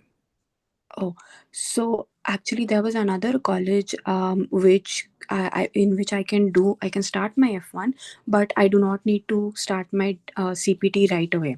Oh, so you start your CPTs following semester. Yeah. So actually, when I had applied for this change of status, I had an employer who was ready to give me short employment. करिए बात को. अभी problem क्या है? You've moved to a school which requires you to have CPT from the first day and you don't have an employer. Is that the problem? Yes. So can I change when I get the F1 approval, can I switch the university and do a service transfer? Is Yeah, that you like can. a problem? Why shouldn't I? don't think it's a problem at all. Talk to the school that you want to transfer to, Mm-hmm. talk to their DSO and see what they recommend that you do. Then come back and talk to me here. Okay. So in terms of like because I also have H1B and in the future I would like to switch to H1B whenever I get a chance. So do these questions come as a red flag during that stamping or? See, nobody should do a CPT unless it also enhances their career.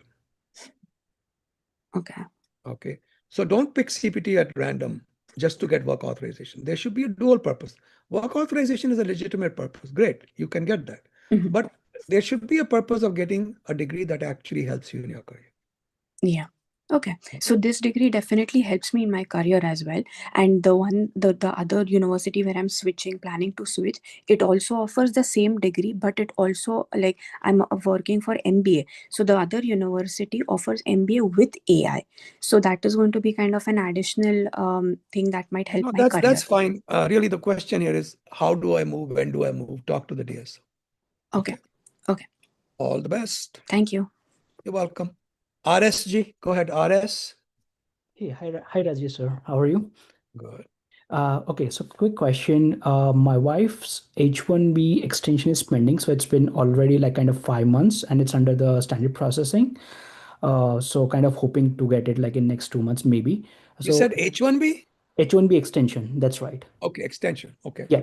So is it like fine if I do her H4 along with that or wait for the approval?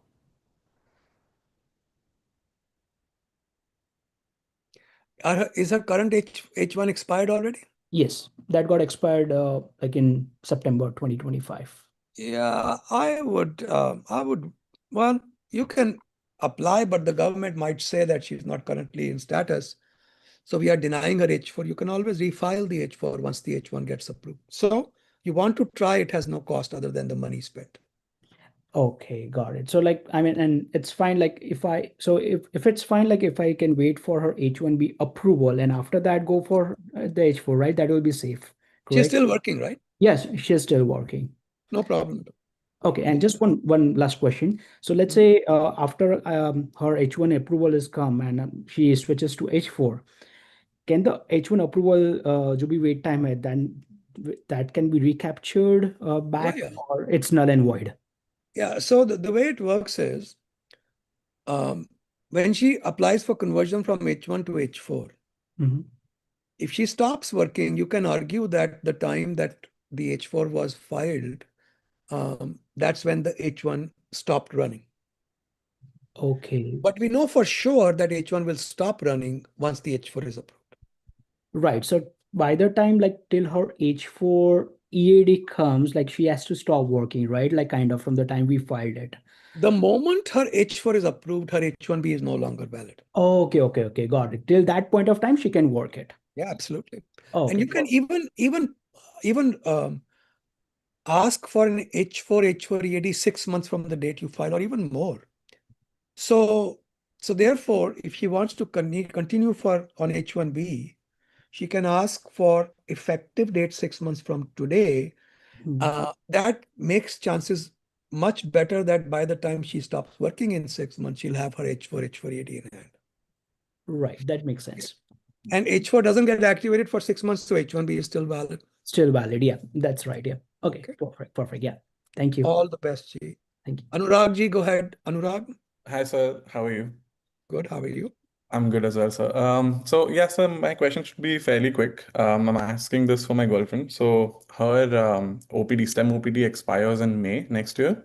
And her company is filing for her third and final attempt for H1B. Is she on STEM OPT, Anurag Ji? Yeah, STEM OPT, final year of STEM OPT. So we were planning to go to India in Feb, both of us. Like it's not essential, I would say, but it's semi-essential travel.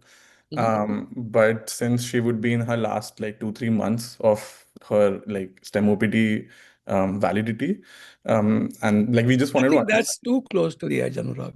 Okay. Yeah. I'm not sure I would, if it were my friend or my sister or somebody in my family, I wouldn't recommend it. Okay, so yeah. We just wanted to judge like if the risk is any higher than normal. Yeah, it's too close to the edge, in my opinion. Okay, yeah, that helps a lot. I think that helps. The thing is, we kind of draw an arbitrary line. Yeah. Like somebody had 5 months left. I said, well, maybe that's okay. More than 5, 6 months, yeah, no problem. 2, 3 months, we are coming to that point where I'm not very happy with that. Yeah, and we definitely don't want to risk the H1B because if she's outside the country, they probably won't be able to file for it. So, Yep. okay, yeah, so that helps a lot. Thank you so much, sir. All the best, G. Mr. K or Ms. K. Thank you, sir, for doing this. So my question is a little bit different from others. एक second. People who are in the waiting room, guys, we can't admit any more people today. Next Thursday, okay? Go ahead, K. Yeah, sir. So basically, I was traveling from Houston to Austin on a shared ride, and I was a passenger in the back seat, and the car got into an accident. I got injured badly. I was admitted into the hospital for a week. I did not have health insurance, and the bill is astronomical. So basically, what is I have already employed a personal injury attorney, but even after all the settlement and the dues if I have to pay to the hospital, can I ask for financial assistance? Will it affect my H1B status? And does this count as a public charge? And will it affect my future immigration? Financial assistance from whom? From my hospital, who is a non-profit. That is a private party. That is not no. You can ask for financial assistance and you can ask. I mean, it depends upon the source. If they are going to, let's say, make an installment option for you. Okay. No, I mean that's okay. But my question is like my mere application, will that be revealed to USCIS, DHS, CBP? See, the current regulations or current thinking that the government has is they can look at the totality of circumstances. Can you be trusted to take care of yourself financially? And I think this is an extraordinary circumstance. Again, depending upon exactly what you're asking the hospital, if there's any government funding involved, you want to look at it very carefully. If it's private funding, no problem, go for it. I think it's fine. And one last question, sir. I've heard like the government is, the DHS is changing the public charge rules. Like what is considered वही तो बता रहा हूँ ना आपको. That is what I'm telling you. So have they come into effect or? No, they've come into right now they're just doing the interpretation that you are a public charge risk if you get financial assistance from the government to maintain yourself or to get long-term care from the government. Okay. Okay. And third thing they're adding now is that we are going to look at the totality of circumstances, your age, your state of health, your education. Are you going to become a public charge? So I think measuring all these things, you look reasonably okay to me. I mean, Because I was just a passenger and I was not a driver of either of the cars. even that is irrelevant. The fact that you are getting some money from a private party should be absolutely okay. Okay. Thank you so much, sir. Thank you. You're welcome. All the best. Dinesh Reddy, I'm ready. Hello. Thank you, Rajiv. You said Dinesh Reddy, right? I said Dinesh Reddy, I'm ready. I'm pretty sure I'm Dinesh Reddy, so I'll go for it. It's you. Yeah. So, हाँ basic question is तो मैंने आपको वो भेज तो दिया था एक फोन second. नंबर जेल से फोन नंबर हो जाता है और आपको मैंने वो अकाउंट डिटेल भेज दी और नाम भी भेज अरे दिया म्यूट योरसेल्फ भाई के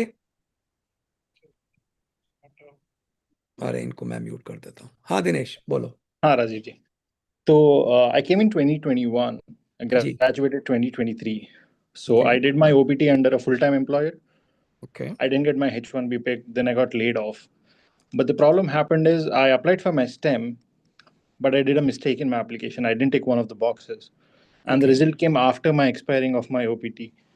So I spoke to a friend who's also into law school. So the only option he gave me was join a CPT, day one CPT. Your friend just committed a misdemeanor, a crime by giving you legal advice without a license.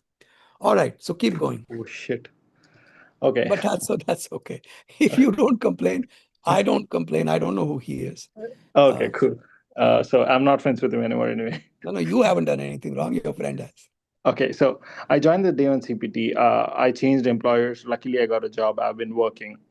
And I didn't get my H1B last year as well.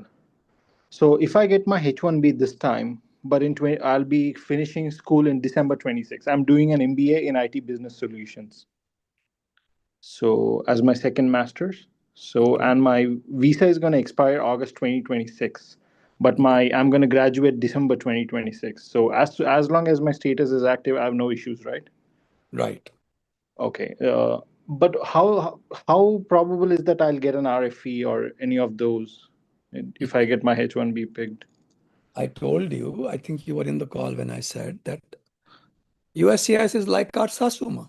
No matter how Okay. well you Okay. prepare the case, she can Okay. always find faults with you. Okay. Now my actual question is, what if I don't get picked? Yeah, then CPT is an option. Hopefully, it will be an option by the time your turn comes. Make sure that there is an advancement of your career in the choices you make. Okay. Yeah, understood. All And right. also, yeah, I think in one of your UD videos, I saw you talking about a flautist who got a certification that is unknown, but you used it as a proof for him to get a EB1A. So my question is, there is something called a gating. वो फ्लॉटिस्ट actually मेरे गुरु भी हैं. Oh, sorry.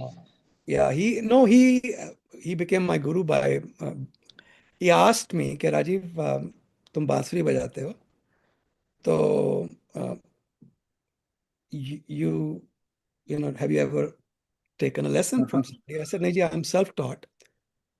So he asked me I would like to give you a gift. तो मैंने कहा दादा आप मेरे को एक लेसन दे दो.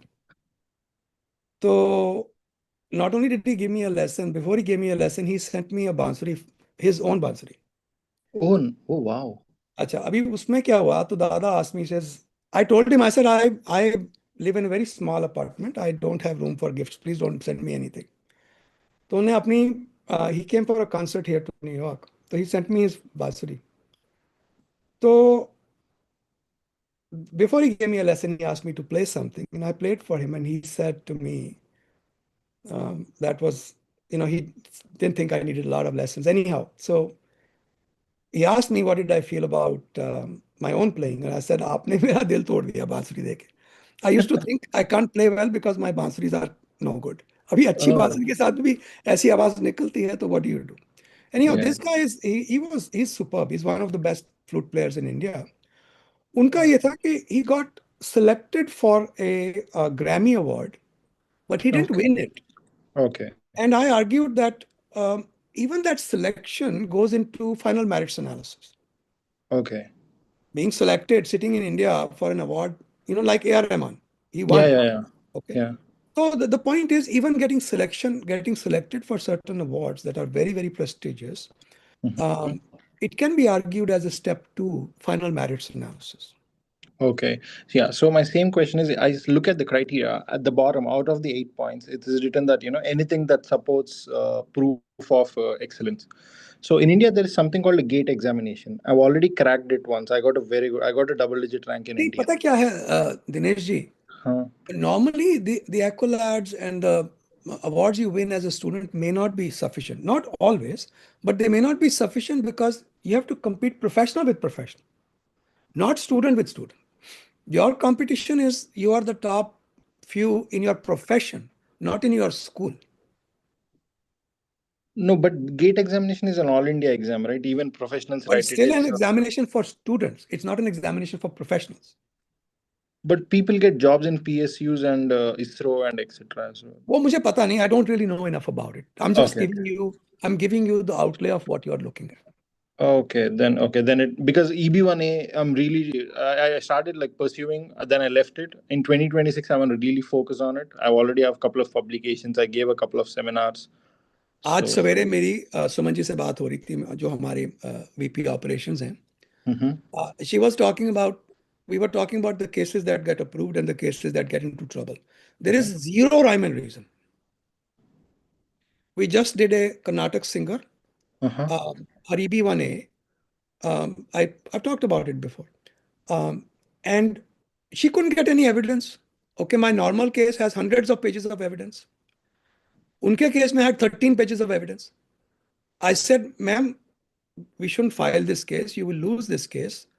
It will be a waste of your money. And she said, माँ सरस्वती का नाम देके डाल दो. Oh. I said, Ma Saraswati is not going to adjudicate your case.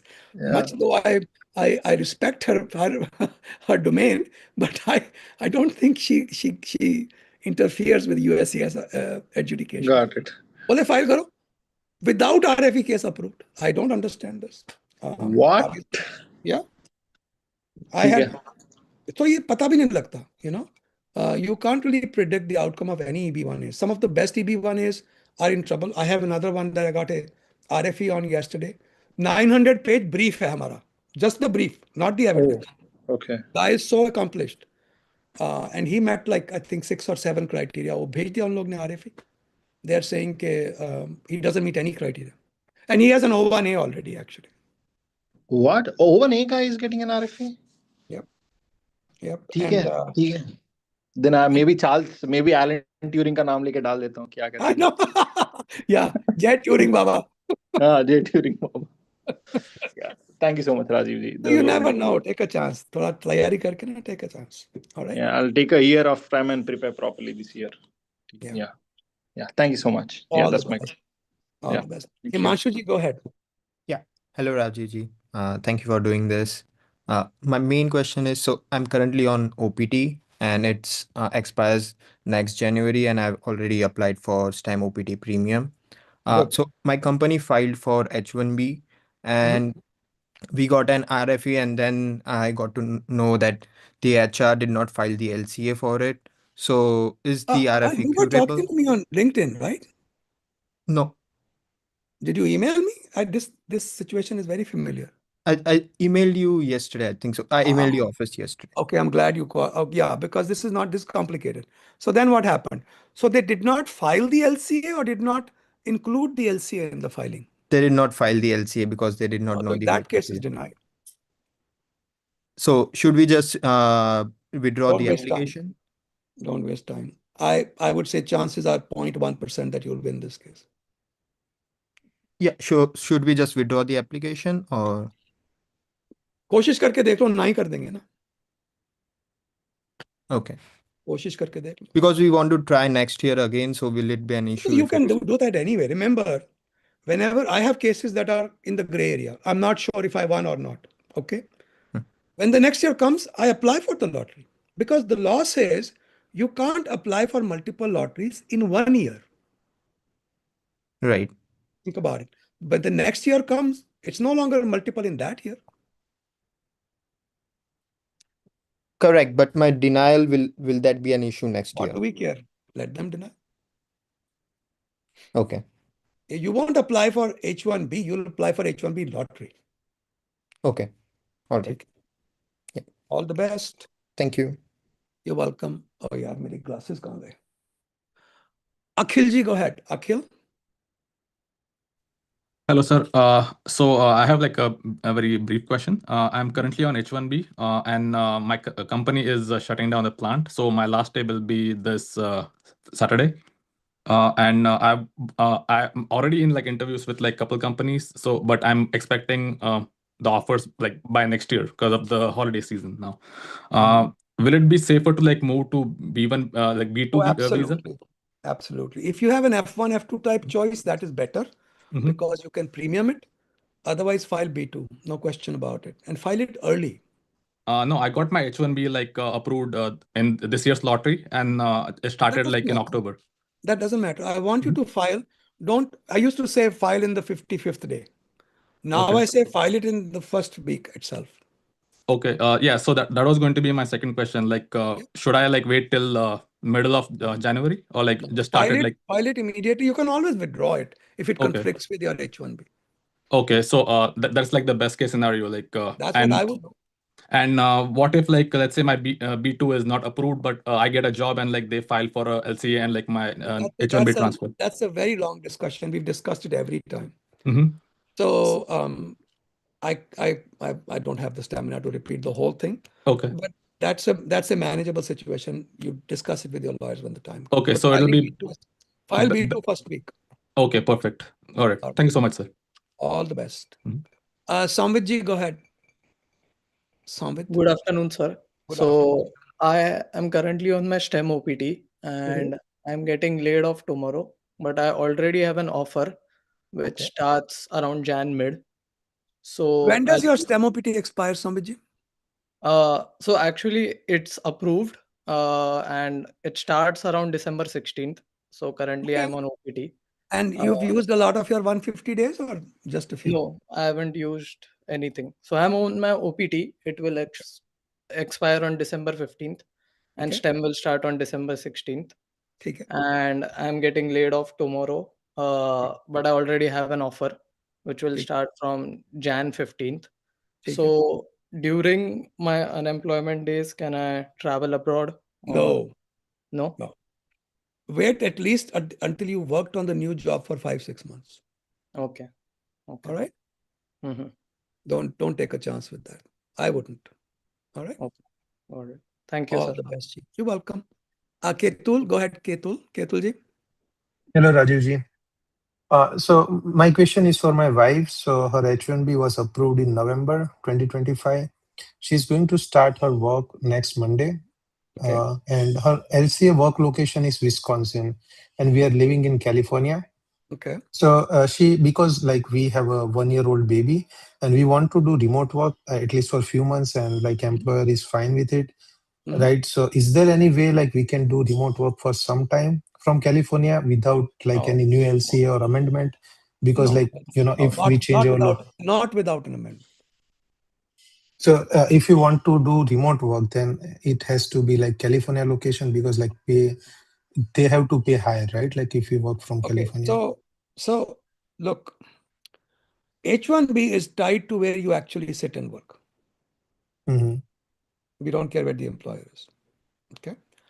So that approval that you have for California does not give you permission to work from Wisconsin, wherever you are. You said Wisconsin, right? So I think LCA is from Wisconsin, and we are living in California. So if they do an amendment, they have to pay you California wages. Okay. So can we do any like short-term remote work, maybe like 1 or 2 months? No, don't do that. Don't take a chance with that. There is something called 30 days in any 12-month period, but the government is very careful about people misusing it. So don't do that. Okay, so I think either move or do an amendment for California. So on the paycheck also, it should be the same address what we are mentioning I on don't the care LCA. about address, man. I care about the facts. Okay. Because I was thinking to go for stamping, and you can't lie about things. Okay. Whatever the truth is, that's what you've got to go with. And the truth is, you've got to be paid wherever you are sitting and working from. I see. Okay. And I have no way around that. Yeah, so I mean, like we are going to go for stamping. So for now, like because we, I mean, like it will be only 1 or 2 months when we will go for stamping. I have told you what I wanted to say. I'm not going to keep discussing this. Do you have any other question after that? So I was saying like for stamping after 2 months of work, it is fine, or is it like we should work more? There's no reason that you can't go for stamping after 2 months, after just a few paychecks. I think that's fine. Okay. Okay. Yeah. Thank you. All the best, Ji. Rahul Ji, go ahead. Rahul Chandrahas. Hello, Rajiv Ji. Thanks for the session. So I just have a question regarding applying for STEM OPT. So right now I'm on my initial OPT, and as per EAD, the OPT expires on December 31st. But I have a change of status application for H1B. So I got a cap till April 1st. So is it a safe option to apply for STEM OPT right now, or wait for the H1B approval? Okay. So I'm a little confused with this narrative. I'm not sure I understand. Okay, Okay. Rahulji, let me tell you what I did understand. You're currently on OPT. Yep. And you have an H1B applied for. Yes, correct. Because of that, you got gap extension. Yeah, correct. When does your OPT expire? It should be on December 31 as per EAD card. If you don't apply for STEM OPT extension, which is what I recommend everyone. Okay. Then STEM OPT is gone forever. Okay. Okay. So what I would recommend is apply for STEM OPT. All right. When your H1B was applied, it was applied as a change of status? Yes, correct. Yeah. Is your service closed? No, it's not closed because I got the cap extension till April 1st since my COS is April pending. 1st of next year or this Yeah, year? next year. Next year, right? So double check with your DSO. I think you can apply for your STEM OPT extension. I would want you to. Yeah, sure. So I'll check with my DSO. And one more question, like, is it like normal that the COS is taking long time? Like it was applied in like June? Yeah, Like they take a long time. That's why we do premium processing for these cases. Okay. You can premium the pending case also. Yeah, sure. So I'll check on that. Thank you. All the best. Mr. Douglas, can you help me pronounce your first name? Or is it Ms. Douglas? Onye Douglas. Hi, it's Oninye. Oh, thank you. Oninye. Let's see. That's what it reads. Okay, actually. Yeah. Oninye. All right, Oninye, how can I help you, ma'am? So I just need to get my notes out. I just wrote it down so I won't forget. Mm-hmm. I'm asking on behalf of my sister. She's currently working in America. She did her undergrad there, and she did it like on the F1 visa, and then she then went onto the OPT, which she has now like used for 2 years. So her F1 visa is expiring in January 2026. Okay. But then her OPT is going to expire in 2027 January. Okay, Onye, one second. Yeah. When you are in the United States, Yeah. under the current rules, expiration of visa has no meaning. Only I thing see. that matters is, are you maintaining your status? Are you working on your OPT? Are you working in an approved location according to approved laws? Okay. So that's not a problem at all. Okay. Because it was just kind of worrying to me that No. So she explain sent to her that visa is the permission to enter the United States. Okay. Once you enter the US, you're controlled by your I-94, your status. Okay. So as far as she does not leave the US, she's fine. That is absolutely correct. Yeah, because she was also thinking of once that expires, then, and if she doesn't get the H1B, she would just switch back to the F1 through a master's. She can do all of that within the United States. Okay, that's fantastic. Okay, that really helps. Thank you. Now, where are you from, Oninia? Oh, we're from Nigeria. And you are living in UK or Nigeria? I am living in the UK. My sister is in America, but my family is still I knew based in you were Nigeria. living in UK, and I also knew you were from Nigeria just by the way you talk. The cadence, that's quite good. Yeah. Thank you. Very good. Good talking to you, Ms. Douglas. Very, very kind of you to stand in for your sister for an hour and a half to 2 hours. Anything for family. Thank you, Rajiv. All the best. You too. Rajkumarji, go ahead. Hi, Rajiv. Thanks for hosting this call. I'll keep my questions short. I'm currently on second master's day 1 CPT. The course and the work authorization ends tomorrow. So I wouldn't be able to work from tomorrow. My H1B case has a RFE and the response was filed under premium processing today by my employer. Can you tell me what the RFE was? RFE was for specialty occupation. What is your degree? Mine is master's in computer science. It should be simple enough. Okay, then what? So for my situation, I can think of 3 options. Since my work authorization ends tomorrow, use the 60-day grace period and staying on unpaid leave until I get the H1B approval. Stay on unpaid leave and actually don't work. Yes, Rajiv. Just actually don't work. Yeah. Taking a break from the work. Right. Because if you work, then you are breaking the law. Don't work. Yes, Rajivji. But And the second option. One second. You were on CPT, not OPT, right? Yes, correct. I'm on CPT. So you don't have the cap. All right. Keep going. Yes, right. The second option I think of is to apply B2 and stay unpaid until I get the approval. The third option, I also have an I don't see the need for that. Please talk to your lawyers. Okay. Unless the H1B approval is shaky, I wouldn't do a B2 because B2 is already too late. Your CP, well, unless you do it today, or actually you Okay. have 60-day grace period, right? After CPT also. Yes, Rajivji, that's what I heard. That there is a 60-day grace period after CPT. Yeah, I wouldn't take a chance. Discuss it with your lawyers. File your B2. You haven't graduated yet, have you? I'm graduating tomorrow. You have access to your lawyers today? Lawyers? Yeah. No, G. My company's lawyers, I don't work with them directly. There's another team in between through which we communicate. My H1B is pending. My CPT is expiring. Okay, do me one favor, although I'm pretty sure that's the way it is. Double check with your DS. So do you have 60-day grace period? If you have 60-day grace period, then wait until the H1B is adjudicated. Now, if it is adjudicated against you, it'll be within 60 days because you are premiuming it. So then file a B2 or go back to school and you just roll out over your service to a PhD or something. Okay, Rajesh. The third option I consider, I have an admit for a PhD program with day one CPT in the same stream as my work. You can do I'm that. You can do that. And remember, if your H1B gets approved, you have following choices. You can either drop the PhD or you can continue the PhD full-time along with your job full-time, because on H1B you can study also. Or you can continue with your job and drop down the number of credits you take each semester. Because you don't have to be full-time on H1B.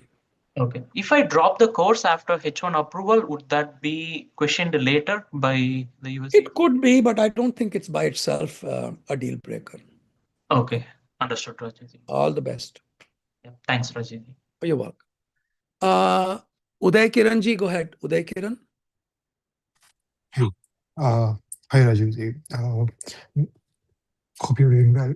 This is regarding my spouse situation. So I'm in the United States on H1B from the last 6 months. She just came 20 days back on B1, B2 for vacationing. She's working. She has around 10 years of experience. She's working in India as well. So our company is in the United States and they're willing to sponsor her for H1 or L1B. So wanted to get your guidance or opinion on the best way to execute this. Like they suggested to, sorry, just wanted to add one thing. They suggested her to come on H4 and then do a change of status to H1 given the 100K. And the other option that they are willing to do is just wanted to get rid of all this 100K situation. They're suggesting let's do a L1B.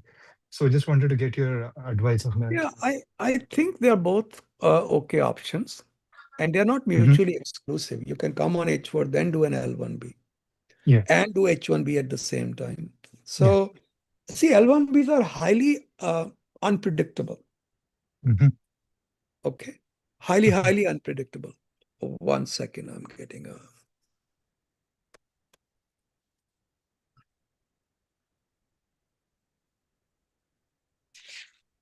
Okay, so L1Bs are highly unpredictable. I won't depend on it.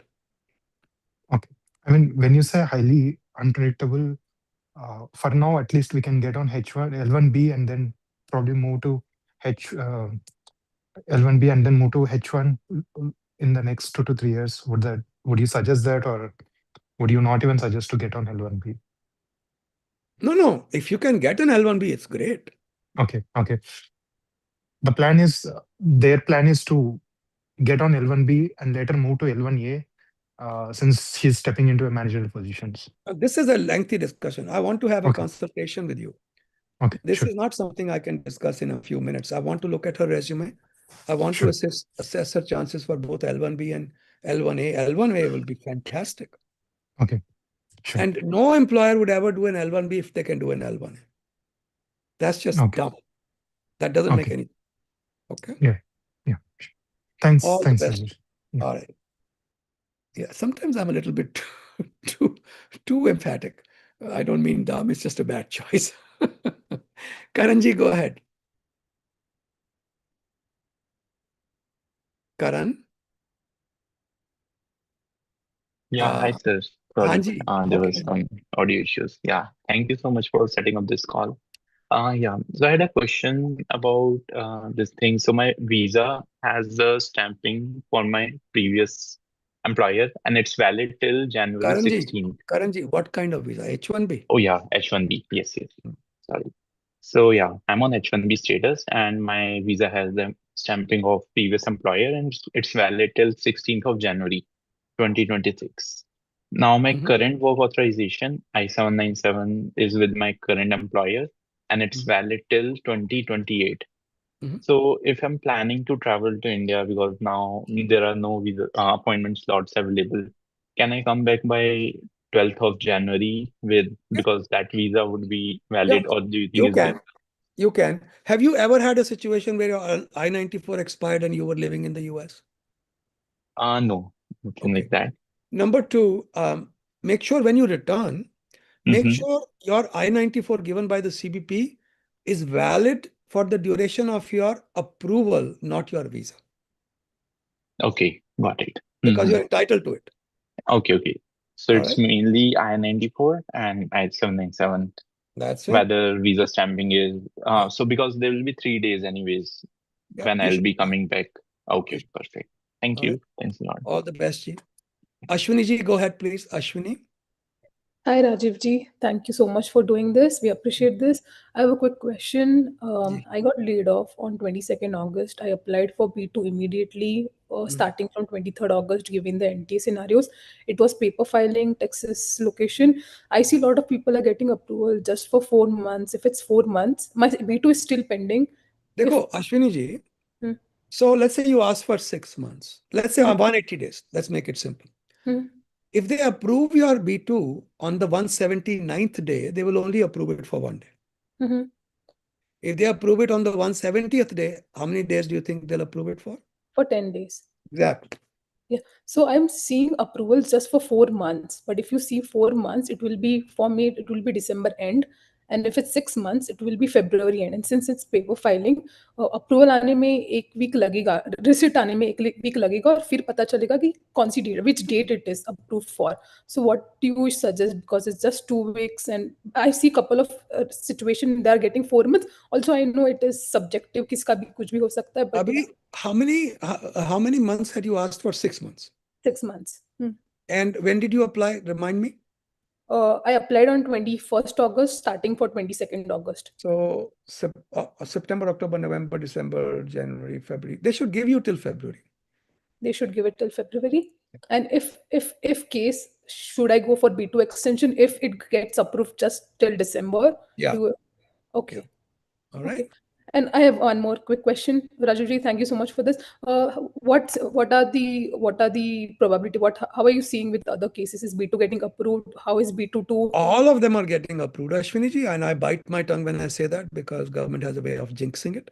Yeah. But you must have heard a bunch of people here. Everybody's Yeah, got their B2 I approved. did. And how is B2 from H1B? Is very smooth from Yeah. your perfect. Even if it's pending, B2 is pending. B2 pending say H1B is more complicated. That's I've discussed many times. Okay, But perfect. it's possible. All right. Okay. Thank you so much, Rajiv ji. All the best, ji. Thank you. Soumya ji, go ahead. Soumya Navani. Hi again. Just following up from the previous question where my H1 was withdrawn while pending, and now I was considering an F1 change of status. So one question would be like, let's say I apply for F1 change of status and then my H1 gets revoked. Can I just withdraw the change of status application and do a service transfer instead? I have no idea. This is a long fact pattern. Okay. Dekho, I've talked to so many people. Yeah. How am I supposed to remember? So I have no idea what we are talking about. That's why I discourage people from asking repeat questions in the same call, because there's no way I can remember. So I don't know what we are talking about. And Okay. I'm going to put you on hold if I have the stamina to continue the discussion after I'm done answering everybody's questions. Of course. So That sit makes down. sense. Yeah. Take your time. Because I have to understand the whole fact pattern again. Yeah. RP, go ahead. RP, please. RP. Suryaji, you're back again. What's going on? So just one last question. Suppose 60 days का जो grace period होता है, right? My motion is still pending, but I 60 don't days as a student or as an H1B? as a student. Mhm. Okay, so like you already aware of my case, like I'm assuming. No, don't take that for granted. I have no idea what you're talking. I'm so sorry. So H1B approved under Consular, but STEM denied. So I'm planning to file a motion. Okay. Okay, so if I don't hear back within the grace period, so will that be illegal stay or like what will be my scenario in that case? Motion to reopen gives you absolutely no status. Okay. Okay. So if you think that's going to give you status, that would be an incorrect assumption. But you are the one filing through Sheila's firm, right? Yeah. Yeah, you are not filing that to get status. You're filing that to complete the record. I don't remember what the details are. But don't depend on that getting approved. You are going for CPT now, right? No, I've not yet started it, but I'm just assuming like Yeah, but because it's an administrative error. If you go for CPT, that's what keeps you in status. Other than that, there is no reliability that you are going to be in status. Okay. Okay. Thanks. All the best, G. Thank you. You're welcome. RP, are you back? Hi, sir. Rajiv Hi, Singh sir. sir? Hi, sir. Hi, Ji. Rajiv, sir. So I'm Yes, waiting sir. for you only.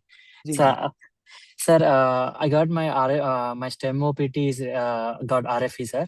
I submitted the responses on November 13th, and I got the denial notice, sir. So What did they say? It's non-STEM field? no, sir. I mean, I have 3 employers, A, B, C, sir. So on the A employer is not, I mean, they didn't, in the employment verification letter, they didn't mention the location. It's fully remote, sir. Unpaid position, they didn't No, mention I got it. They asked that prove that you've been maintaining status, provide us letters from all the employers, etc. Okay, then? Yeah. Yes, sir. And I mean, my service is completed, sir. My service is completed, and now I am in so I contact the school. I mean, I have only one option. I had to file the MTR, file the motion to reopen my case. So I contact the employer A. So they mention, they are saying, you can, I mean, they're asking compensation evidence, all those documents, sir. So can I use, I mean, I requested the employer, can I use the, if they updated remote work and unpaid role, I mean, and this is clearly they mentioned previous submitted document also unpaid role only. I have no idea what your denial is. Okay. So if I assume whatever you're telling me is the whole situation, and the only reason for denial was one thing missing, which is the location of one of the employments, then it should be a good case for a motion to reopen. Okay. But remember, there are 2 motions, motion to reopen, motion to reconsider. They are both called MTR. Okay. Motion to reopen says some of my evidence was missing. Okay. Motion to reconsider says you applied the wrong law. So one goes to facts and one goes to law. You are filing for evidence which is motion to reopen. When you file an MTR for facts, you have to also explain to the government why did you not produce it the first time around. Okay. Okay. So you explain that you didn't know that this was a major thing and you did the best you could. Okay. And then you file the motion to reopen. So that's how you can do it. If that was the only problem, then this is a very good case for a motion to reopen. Yes, and I mean they're calculating. We are not counting your first employer as a employer, so that's why you utilize the unemployment is totally 175 days. So my employment days, this one and my unemployment days, they're totally calculating 175 days. So you are obeying. You can use the only in OPT time. You can use only 90 days unemployment days like this. So now I mean they gave the 33 days, sir. So now what I'm saying, so I am, so can I stay legally? I mean, can I change into it? Okay. Filing an MTR gives you 0 legal status. Oh, okay. Okay. You are just hoping if the case gets reopened, then you are fine. But if the case does not get reopened, you would be unlawfully present from the date. If you have any grace period, that grace period ends. Just filing this motion is not going to give you anything unless it is approved. Okay, sir. So, I mean, my denial notice I got on December 1st, sir. So my I'm attorney, going to I have to think. move on, RPG. Focus your question. I'll answer one more question for you. Okay, sir. Okay. Go ahead. Ask me your last question.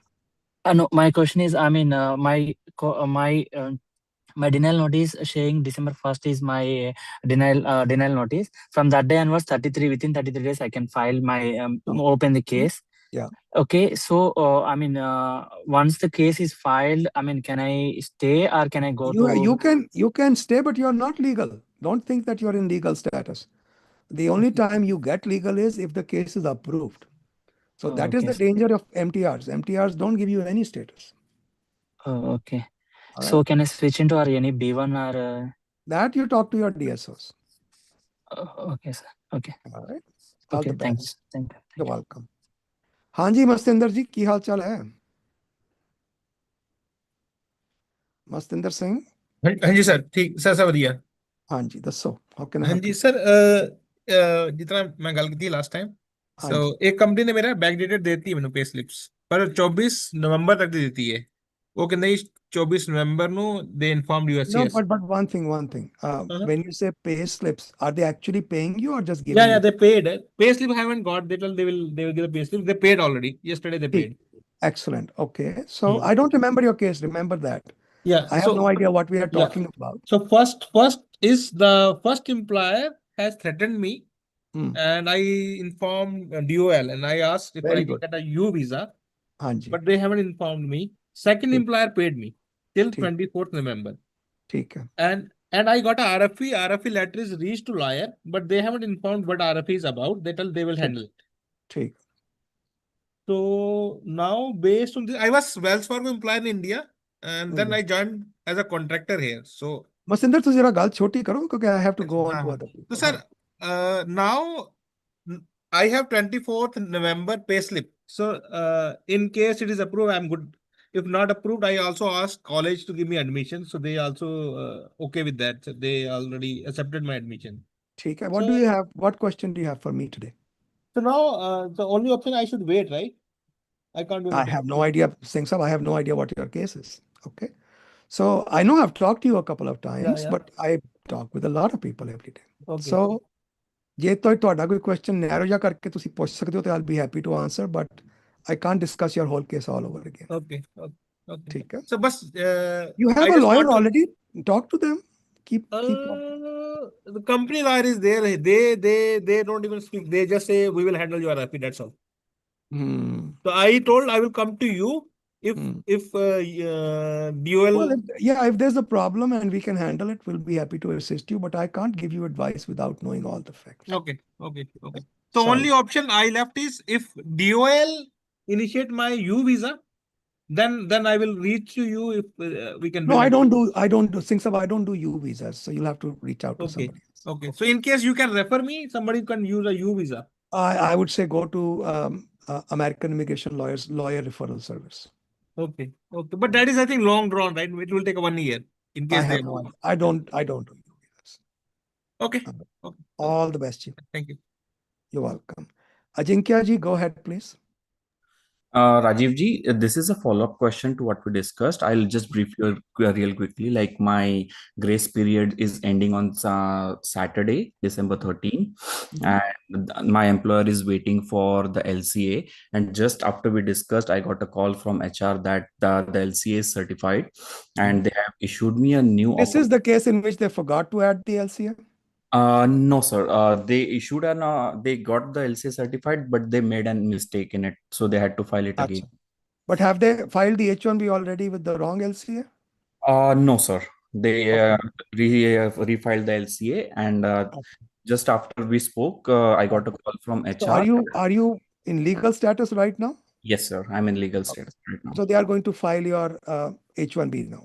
Yes, and just after we spoke, I got a call from HR and they issued me a new offer letter, and which giving a start date of tomorrow, and they want me to start on Monday, but I'm just not getting like on what grounds they are getting me started on Monday, because they definitely must not have received the receipt. No, they can't get you started on Monday unless they are filing today, filing premium processing, and they are sure that they can get it delivered by Friday, which is tomorrow. Okay. Right. So in that case, I just want to know, like, to just be safe, should I file for a B2? Because my last day is. I would file for B2. Okay, sir. All right, because what is the guarantee it will be approved? The H1B will be approved. Right, that exactly. All the best to you. Sure. Thank you, Rajiv ji. You're welcome. Saranya ji, go ahead. Saranya? Hi, Rajiv ji. Haan ji. This is Saranya's brother. I am using her laptop. Achha, So, Saranya's brother. Okay, go ahead. yeah. So I am on F1 post OPT completion, and Okay. currently doing an unpaid remote internship from a small US firm, which Okay. my DSO also already approved in my service. I've been in India like from since November 4th, and may have used around. Are you doing your OPT from India? No. Like I just came for a vacation, like on Okay. family Yeah, just emergency. remember one thing. There is no clear directive as far as I know that you can do remote OPT from outside the US. You can do it inside the US, but outside the US is uncertain. Okay. Okay. So I'm on pay approved leave. Is that still considered as like? Yeah. So the way the government has proposed this is this. Let's say you work with an employer, and for their whole workforce they give 2 weeks paid or unpaid leave. Okay. If you're on that kind of leave, which is open to the whole company and standard for the company, you are not considered to be accruing unemployment days. Okay. All right. Yeah. But I'm on unpaid internship. So is it still fine to like? Can I take? Yeah. If the rest of the I mean, that's what I would argue. I think that should be fine. Paid or unpaid doesn't matter. Double check with your DSO. If they think something different, come and talk to me. I think that's the way it would work. And like, should I be coming back immediately? So I've been here for a month now. No, So that's can too I? long. You should come back. Yeah. Okay. And will I have any problem at the like I don't know. entry? I don't have a crystal ball. No Okay. non-zero options. No non-zero risk options. So whatever you do, the earlier you come back, the better off you are. Okay. Sure. Thank you, Rajiv. All the best. Thank you. All right. Gauri ji. Hello, Mr. Rajiv. Hello, ji. So, my question is on behalf of my boyfriend regarding the current situation of H1B reschedule appointments. He's in India right now as he traveled for his consular appointment, which was scheduled for December 16th, and now it got rescheduled for March. Okay. And he completed his biometrics yesterday, Right. and like kind of now the situation is like he's stuck for now until he gets his visa stamped. So Right. just wanted to know your thoughts and like any guidance for the next steps, what can be done in the situation. When you hand over guns to monkeys, that's what happens. बंदर के हाथ में बंदूक तुम्हारा रखा है, madam. So it is what it is. No, I have no suggestions. No chances of anything positive coming out of this. It is what it is. He has to wait. Can he work from India while he's waiting? Sure. I mean, he is talking to his employer if they can allow him to work remote for next 2 months or like until March. But I mean, he's still in talks with them. We didn't get any clarity on that. He can. That's allowed by law. Not a problem. It is allowed by law. That's I've written on this. One entry would be on my blog on immigrationdotcom. Okay. And the second entry would be on my page on Economic Times. Just Google Rajiv Khanna Economic Times. Okay. Yeah, because one of the immigration team from like one member from the immigration team of his employer replied that from the immigration perspective, they are allowed to work from abroad, but it all depends on the internal policy and the business needs. Just read up on my blog, okay? Okay. I gotta go. All the best. Thank you. Shrikant ji, go ahead. Shrikant Malviya. Hello, Rajiv sir. How are you? Good. How are you, sir? Thank you so much for conducting this every other Thursday. I've been seeing this. This is the first time I'm able to get in. So, yeah. So, Rajiv ji, my question is, I am on day 1 CPT and graduating in May 2026. Okay. And Meanwhile, I have prepared for O1 profile, had some attorney consultations, but they have been saying me to wait and because my employer is not supporting my O1A. So I have to either go by agent route. Now I have three options. One is to continue a CPD kind of PhD, moving after my graduation. The second option is my employer is willing to sponsor for H1B. So wait, but if I get picked in the lottery, then that is a big if. So that is the second option. The third option is I am leave the country, go back to India. I have a PhD admit from my university where I did my first master's, but they only take in fall 2026. So for those 3-4 months, what are my options? So want to discuss Actually, on that. you are currently on CPT, right? Yeah. So check with the school that you're trying to move to. Okay. I think even if there's a gap of up to 5 months, they can still roll your service over to the PhD program. Okay. All right. So that should take care of the problem.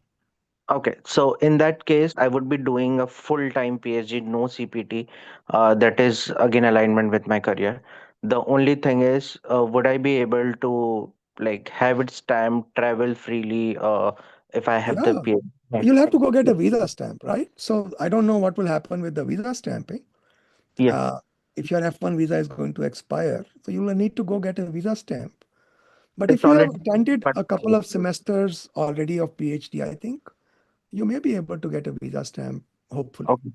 And like, do you do O1A consultations? Because I have been looking and I was not able to find any Yeah, consultation from you can email me your resume Okay. to help@immigrationdotcom. Okay, sure. I'll take a look at it. All right. Okay, thank you so much. You're welcome. All the best. Yeah, thanks so much. Okay. There was a union of people who couldn't raise their hands. Are you guys here? I'm here. Kirtana ji is here. Who else is here? Nirja. Nirja ji is here. So Kirtana ji, I see you first. आप चलिए पहले. Sure, sir. Thank you so much. My husband is also on call, but he's holding our baby, so I will ask the question for both of us.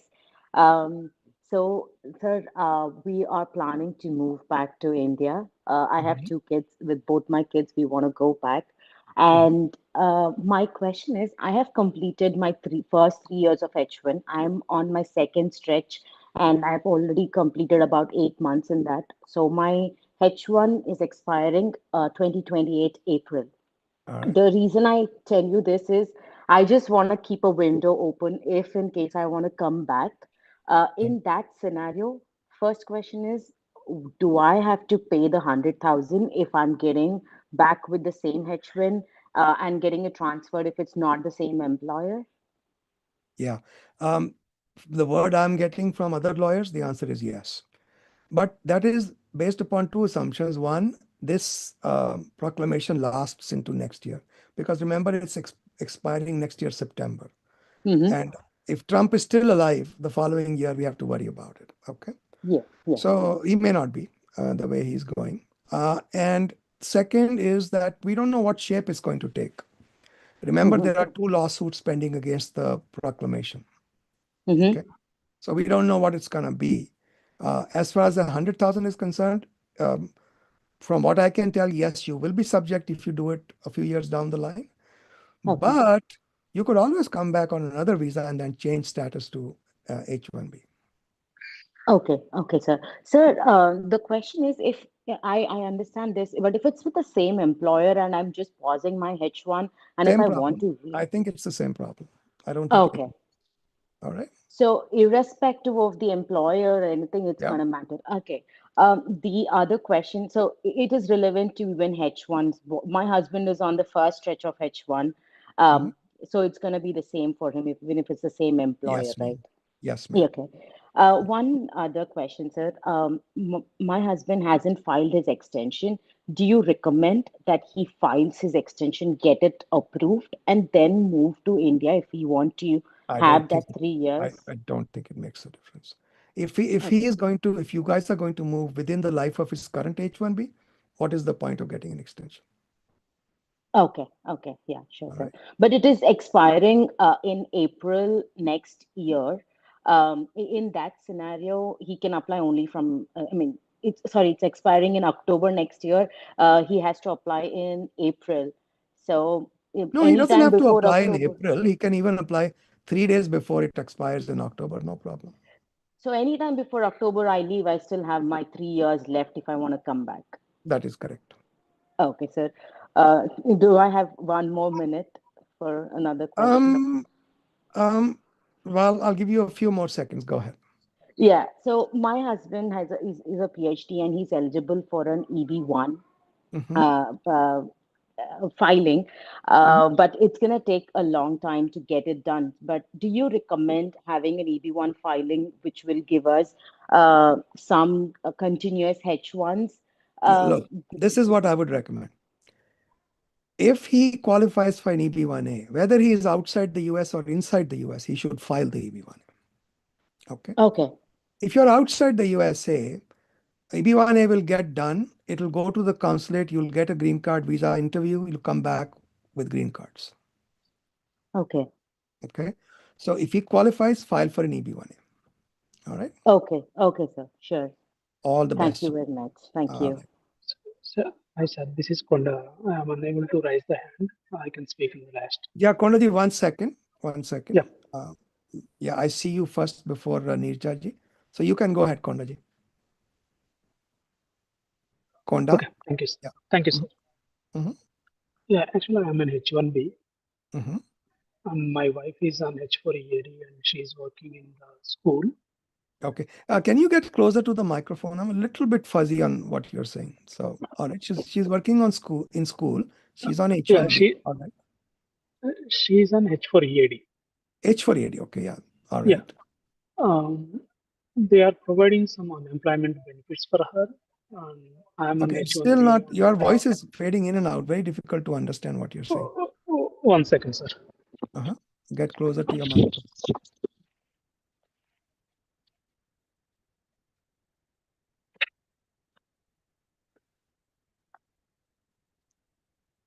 Can you hear me? Can you hear me, sir? Much better. Yes, sir. Go ahead. Yeah. So she's on H4EAD. Okay. I am an H1. H1 and I-140 is approved. All right. And school has given some holidays and they are giving some benefits for her to take the benefits.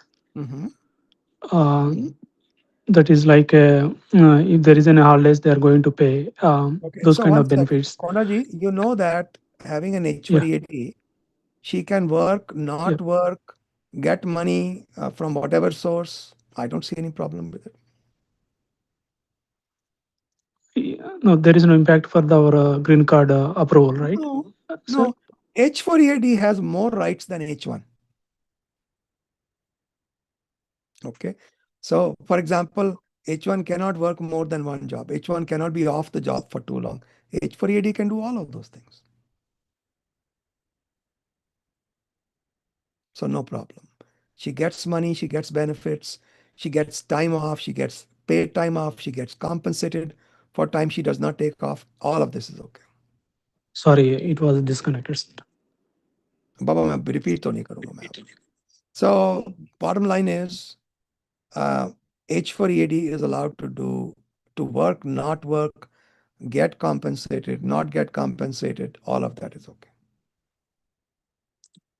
All unemployment benefits, we are able to take it. Unemployment benefits on H4EAD, as far as I know, yes. Okay. But you can double check with the lawyer who does benefits in that state. See, there is something called triple permissioning for most states, which means the date you worked, you should have work authorization. The date you apply for benefits, you should have work authorization. And the date you receive benefits, you should have work authorization. I think she meets all the requirements. Okay. Thank you, sir. I will check with the local Texas lawyer. Check. Every state is different. And says immigration lawyer. Do you want me to check with the benefits immigration? lawyer, somebody who does benefits lawyer. Yeah. Okay. But Thank even you, immigration lawyers might know that in that state. All right. Okay, thank you very much, sir. All the best, Ji. Nirja ji, go ahead. Nirja ji, go ahead. No, so- sorry, Kirtana ji. Okay. Nirja ji, go ahead. Okay. You're going to have to wait, Kirtana ji. I don't do repeat questions. हाँ जी नीरजा जी शक्ल दिखा दी Hi. बहुत बहुत शुक्रिया आपका Yeah, thank you for taking, my bit. I know you must be Absolutely. tired by now, and No, I'll no, make it quick. Hmm. So I have a job offer from India, and I'm considering moving. So your 100K question, it answered the first part of the questions I had. The second is, does it make sense for me to get like a B1, B2 tourist visa while I'm in US? नहीं नहीं नहीं that won't work. Okay. Does That not work. doesn't work. Okay. B1, B2 buys you permission to stay in the US. But Okay. if you leave the US, you have to go to the consulate, get a visa, and come back. Okay, got it. If you're outside the US, you'll have to apply for a B1, B2 visa anyway. No I point know, in and that's applying a for long B1. process. Hanji, don't apply for a Yeah, B1. and I know that's a long process. So Ji. okay. Thank you. That's the first question. The second one is, if I stick with the same employer and come back on an L1 and then switch to H1, does it still trigger like in a year? Does it still No. trigger the 100K? It does not. Not under the Okay. present morphosis of the so-called proclamation, because it's not even clear what they're saying. Seems to Okay. be written by an 8th grader with no knowledge of English law. But in any case, let's go back to what we were talking about. Dekho, L1 comes in two flavors, L1A and L1B. Okay. Yeah. If you come in an L1A, you should directly apply for a green card. Don't even think about H1B and all that. Okay. We'll do that. All right. If Anything else I can help you with? Just one last bit. My sister's green card perm got denied after waiting for 3 years. They said it's a lawyer's mistake on the form. Is there a way she can, put the lawyer in trouble and get her, herself out of trouble? Very, very unlikely. There are some situations in which if the lawyers provide what is called ineffective assistance of counsel, you might be able to save the case. But in perms, it is extremely difficult to do so. Okay. So And what that I is would in effect. recommend is let her have her case reviewed. Because see, mistakes can happen, Neetaji. That is something absolutely a given. None of us is perfect. We make mistakes. But the point here is, how do we minimize the damage from those mistakes? If those lawyers are still good, competent lawyers and they advise you to do certain things, I would follow that. But get a second opinion if you are in doubt. There may be an appeal possible. Appeals are absolutely horrible. I don't like appeals because they take 3 years to decide the case and they could still deny it. One advantage of an appeal, POM appeal, is while the appeal is pending, she can keep getting H1B extensions beyond 6 years if she needs them. That's what the plan is. But because she's stuck with her employer for three more years. So, okay. Could you just repeat the thing that you said? The I've said so inadequacy. much. I have said so many things. Which one? The inadequacy filing against the lawyer or something? Oh yeah, ineffective assistance of counsel. Ineffective. Lawyer. Yes. Okay. But thank you. I will This write is a it down. term of art called ineffective assistance of counsel in immigration law. Okay. There's a seminal case called Matter of Lozada, L-O-Z or Z-A, D as in Dr. A, Lozada. If you Google it, you will come up with all the information you need. I got it. Thank you so much. You are very welcome. All the best, Jim. Thank you. Okay, now we do a second round for follow-up questions, which I don't normally do. But Samyaji, you go first, and then I'll go to Kirtanaji. Hi, thank you so much. So just a quick recap of my situation. Laid off and withdrawal letter submitted October 28. Case got approved in November. Approved November 7, yes. Hanji. So now I have options to go for F1 for a master's program in either January or March. So you suggested I should just apply for F1 change of status, which is great. My question would be, while my F1 change of status is processing, If my H1 gets revoked, should I be withdrawing that F1 change of status application and just doing a service transfer instead? Would that If you can. be Yeah, absolutely. You can. okay? I just wanted to make sure it didn't cause any problems. No, I don't think so. I don't think so. Okay.